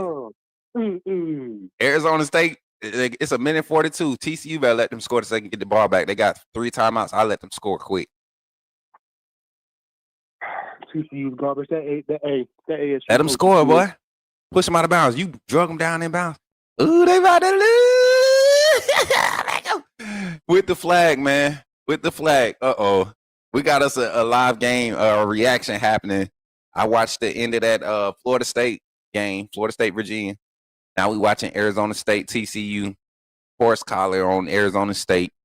on TCU. Arizona State inside the red zone now. I think they're going to be half the distance to the goal. Yep. They had that penalty on like the 12. What's the ball on? Hey, but yeah, Marquee, I'm sorry. I done got doggone caught up in this game. But final score prediction. Or you call in tomorrow. If you call in tomorrow, don't tell me your final score prediction for the Bama-Georgia game. What time? What time? Well, are you doing 2 shows tomorrow? You doing 2 shows? I got the 8 a.m. show, and then we're gonna do the live game watch party, of course, and then the post game call in show, of course. Oh Lord Jesus, listen. Well, I got a score prediction, but I'm gonna wait on it. Okay. I'm gonna wait on it. All right, then. I'm gonna wait on it. All I'm gonna say is, everybody been saying a close game. I think not. I already put my score prediction out there. 42-21 Bama. And if you missed it, let me play this for you. If you missed it, if y'all missed my score prediction, I'm gonna play it for y'all real quick while we got bro on the phone. Let me do it real quick. This little video. Shout out to Roll Tide Productions on TikTok. If y'all don't follow him, he's going to be doing a lot of the content, the little shorts and stuff for the channel. But check this out, chat. Check this out. I like this, John. And I'm gonna say this. I'm sorry to the college football fan that think this is going to be a normal Alabama-Georgia game. If you're looking at this Georgia team and you're thinking that they have the same chance to be in this game as they did last year, I think you're mistaken. And it doesn't matter that we're on the road. It doesn't matter that Alabama is coming into this game with 1 loss on their record. I think that's more scary for Georgia. And now this year with a quarterback that's ready to release the ball, this defense is in trouble. Georgia's defense is in trouble. Now their offense, we can't let them get going, but their defense, they're in trouble. And for that reason, I think Alabama's coming out of this game with a big win. Give me Bama. 42, Georgia. 21. Roll Tide, roll. Roll Tide only. Yo, chat. Roll Tide only in the chat. Marquee, final thought, and then we're going to get off this phone, bro. Uh-oh. My fault. I had to turn them down. Say it again. My fault. No, you all good, Coach. Final thought. I just think that this is a game. Early on, I know, but I just think that this win kind of solidifies how we all feel about this team. It's going to solidify who we thought they are. That we still Bama. Ty Simpson is that guy. Trust the process, and he stayed down till he came up, and we going all the way up. Facts. I've been believing in him. I've been telling people for years, when he gets his turn, he's going to do work, and he's doing above and beyond. So if you've been linked up with me since I've been on that other channel, you know when I said this, not even before even that channel, when I was on the first channel, Bama Standard, when I said that the first year Jalen Murrow won the job, I said when he finally earns it, this quarterback here, Ty Simpson, will be one of the best that come through Bama. I just felt like he would. And when you had an evaluation from Coach Saban saying it was the mental blocks that was holding them back, when you had staff come through and offensive specialty staff come through like Kalen DeBoer and Ryan Grubb come through and give the same evaluation, I had concerns, but I said if he can get over that, he will end up being one of the guys to watch as far as one of the best quarterbacks in the nation. And so far, he making me look like a smart man. I wish I could go back to that channel and get that hot take. I think I can go back and get it on Twitter. I can't remember. It's been, 3 years now, 2 years? Mm-hmm. Yeah. Arizona State struggling in the field goal kicks, though. They struggled in the red zone the whole game. That's why they haven't freaking put no points on the board, man. Can't run the ball. But yeah, hey, Marquee, I appreciate you for calling in, man. And you know what, man, hit us up 8 a.m. tomorrow morning. We'll be live. We'll have the phone lines open around 8:25 for the call-in segment after we do our college pick 'em in the morning and give our breakdowns and picks for each game. And then y'all know how we do on Saturdays, man. I appreciate you for calling in, though, bro. For sure, that, Coach. Hey, roll tide. Roll tide, my guy. Y'all give it up for Marquee in the chat, man. That's some good vibes tonight, man. Y'all always call in and surprise your boy, even with the numbers tonight, man. We got some numbers in the chat. Let me look at the likes. How many likes we at? Let me see. We at 43. Oh, my God. Oh, my God, man. 43 likes on the late night call-in show. Y'all just don't know, man. Y'all don't understand it because y'all looking at it from y'all point of view. For me, come on, man. For me, this is awesome. So I appreciate y'all for tapping in tonight. We got any more people? Got a call in. We got 44 likes on the stream now. 45. Come on, keep running it up. If you didn't hit the like on the stream, if you forgot, no harm, no foul. You still got a chance to do it. If you on TikTok, pull up TikTok. We on YouTube side. Eric King says, if we win tomorrow, we got the inside track to the SEC championship. Roll Tide. Appreciate that, Eric. Much love, man. Keep tapping that screen on TikTok. Come check in on YouTube and subscribe.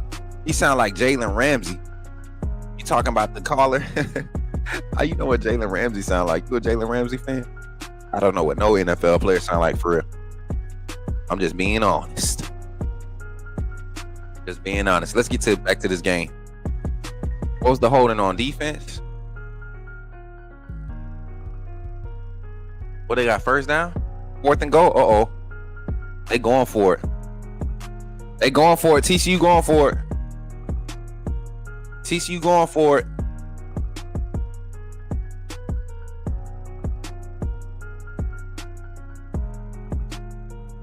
Did they use a timeout?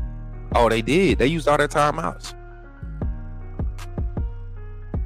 Arizona. Oh, Arizona's going for it. My fault. I'm looking at the wrong side. I'm used to TCU getting that all black. Best DB in the league. Coach, you think we ready for the noise? No veg. Call in. Call in. Let's talk about it. Call in. Let's talk about it. Jalen Ramsey, the best DB in the league in the NFL? Probably is.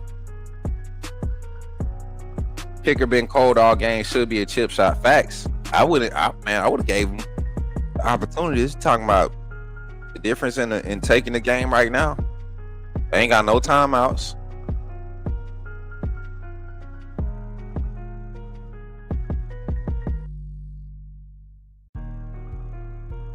He was still short too. He was still short. Eric King said kicker was still short. Oh, let me put the phone number on the screen. My fault, y'all. 334-625-1121. False start. He was still short. I slick. Prior to the snap, can't decline it. They gonna kick it. Ah, snap. They gonna kick it, chat. 334-625-1121. We got callers. If you want to call in, talk to me. Arizona still got timeouts. Facts. TCU used all their timeouts, man. I would have held them. TCU ain't got no timeouts left. I would have kicked this field goal an hour ago. 2 plays ago. Defense just forced a turnover. No timeouts. He made it. It's not over though. Too much time on the clock. Too much time on the clock. Good stop. Good stop TCU defense. Let's see what they can do on offense. I haven't been watching this whole game. They've been able to hit some explosives. Uh-oh. Somebody just called in. Somebody just called in. You can call back in. You can call back in. We up. We up. It's almost midnight on this side too, y'all. Some of y'all still up. 37, 39 in the chat. We got 39 in the chat at midnight. Y'all ready for this game tomorrow? If you ready for the game tomorrow, put hashtag Roll Tide in the chat. If you ready for tomorrow, put hashtag Roll Tide in the chat. And if you want to call in, we're gonna stay open for 10 more minutes. We're gonna keep the call in open for 10 more minutes. 334-625-1121. Call in. Share your thoughts. Zach, if you still in there, you can call in to close the show out if you want to, man. Just want to close the show out with a conversation. Don't matter. Roll Tide. Nate said roll damn Tide on TikTok. Eric King says roll Tide on TikTok. Roll Tide, y'all. Appreciate all the gifts over there on TikTok too, man. Got 7 live viewers on TikTok. Appreciate y'all. Antonio, I see you over there. You fell asleep over there. Antonio probably out somewhere watching the game. You know you got some support when people be out or they be on the road watching the live stream, listening to a live stream. You know it's all love. Roll Tide over here. Let's go. No veg. James Love says Bama 41, Georgia 21. I like that. Dino says Roll Tide. 1 a.m. for you. Yep. Y'all East Coast folks, y'all crazy, man. And again, if y'all want to support, man, don't forget we got the Cash App right here. QR code up top. Let me pull it up for y'all. I just want to do this again. I think this is so cool. Cash App QR code top left-hand corner. You want to utilize that. screenshot, long press on it. It works. PayPal. Check that out too if you got PayPal.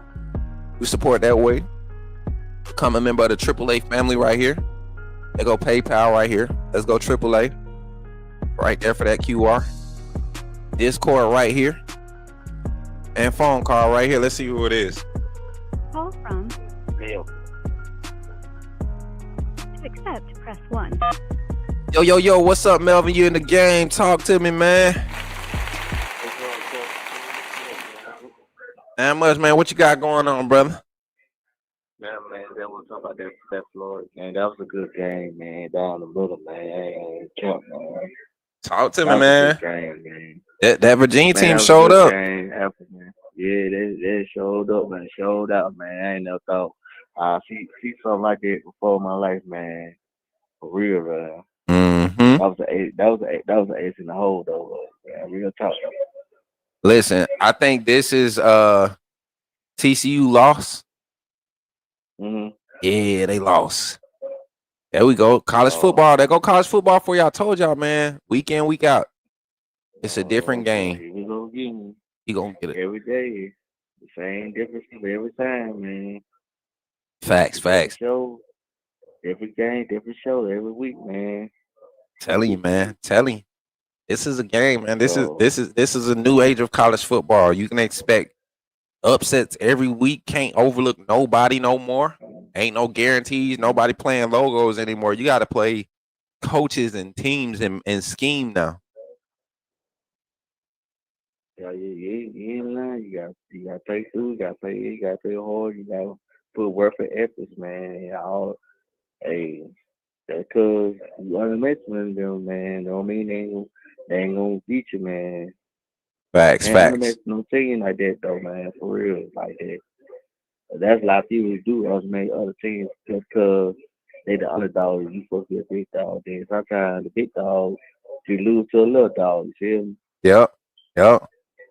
And that, hey, I'm telling you, man. Some teams like Bama, like Florida State, like Georgia, like Tennessee, like some teams, they need those early losses. Florida State's still a good team to me.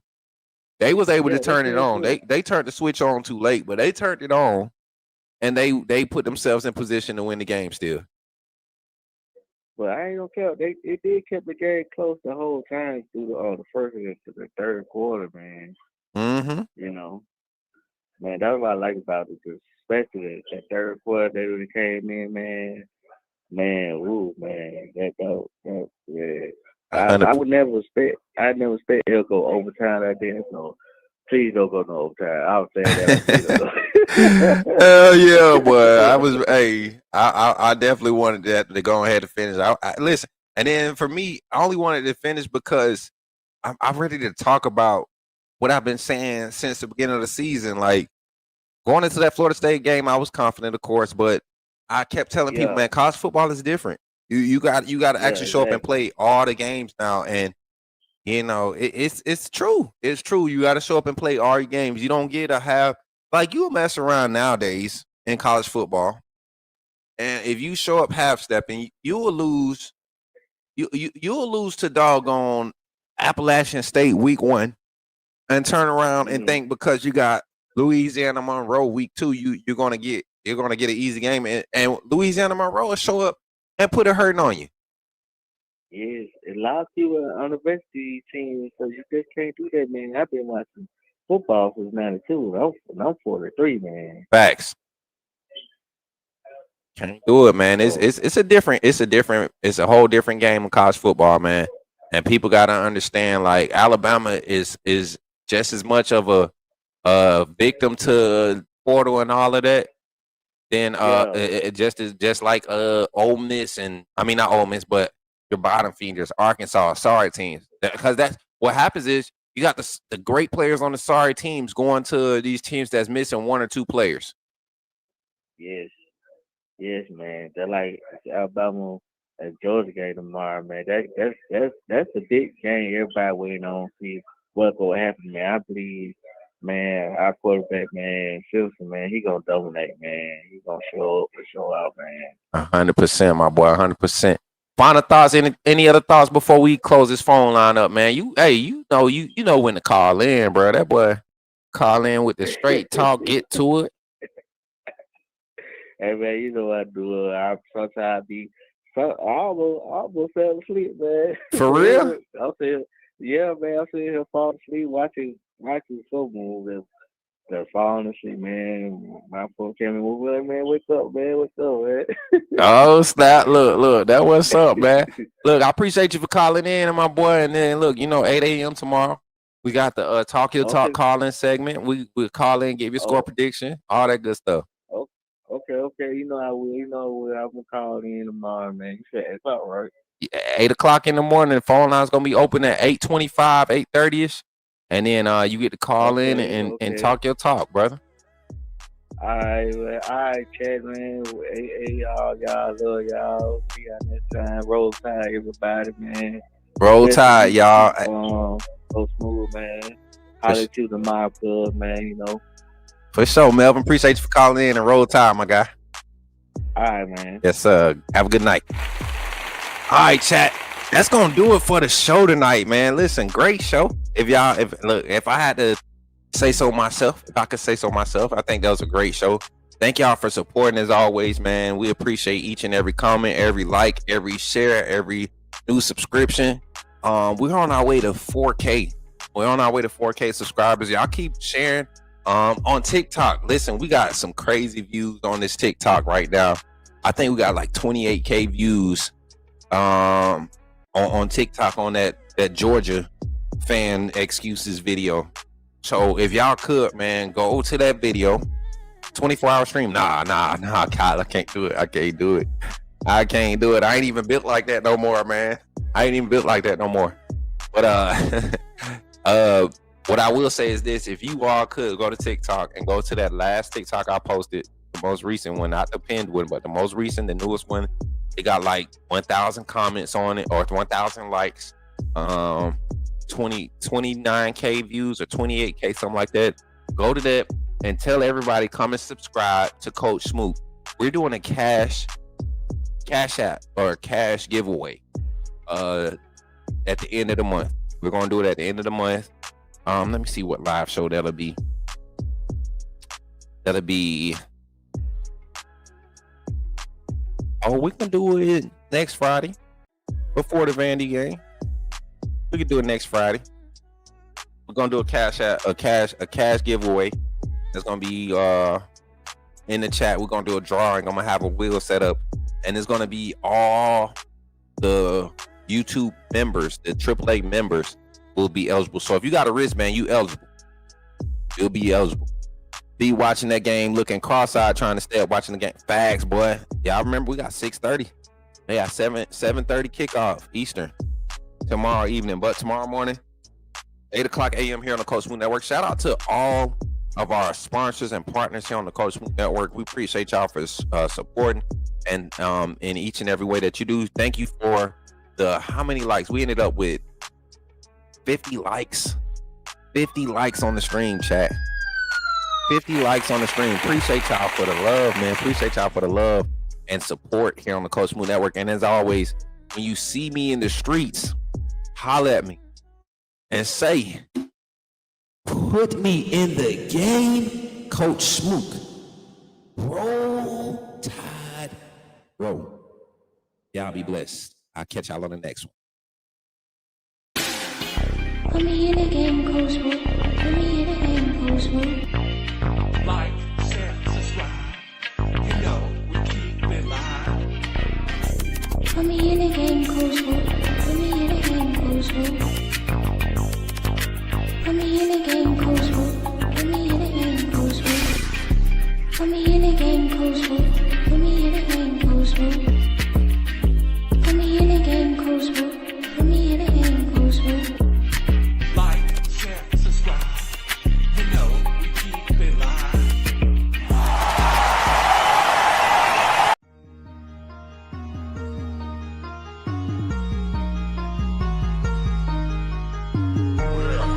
Better go subscribe.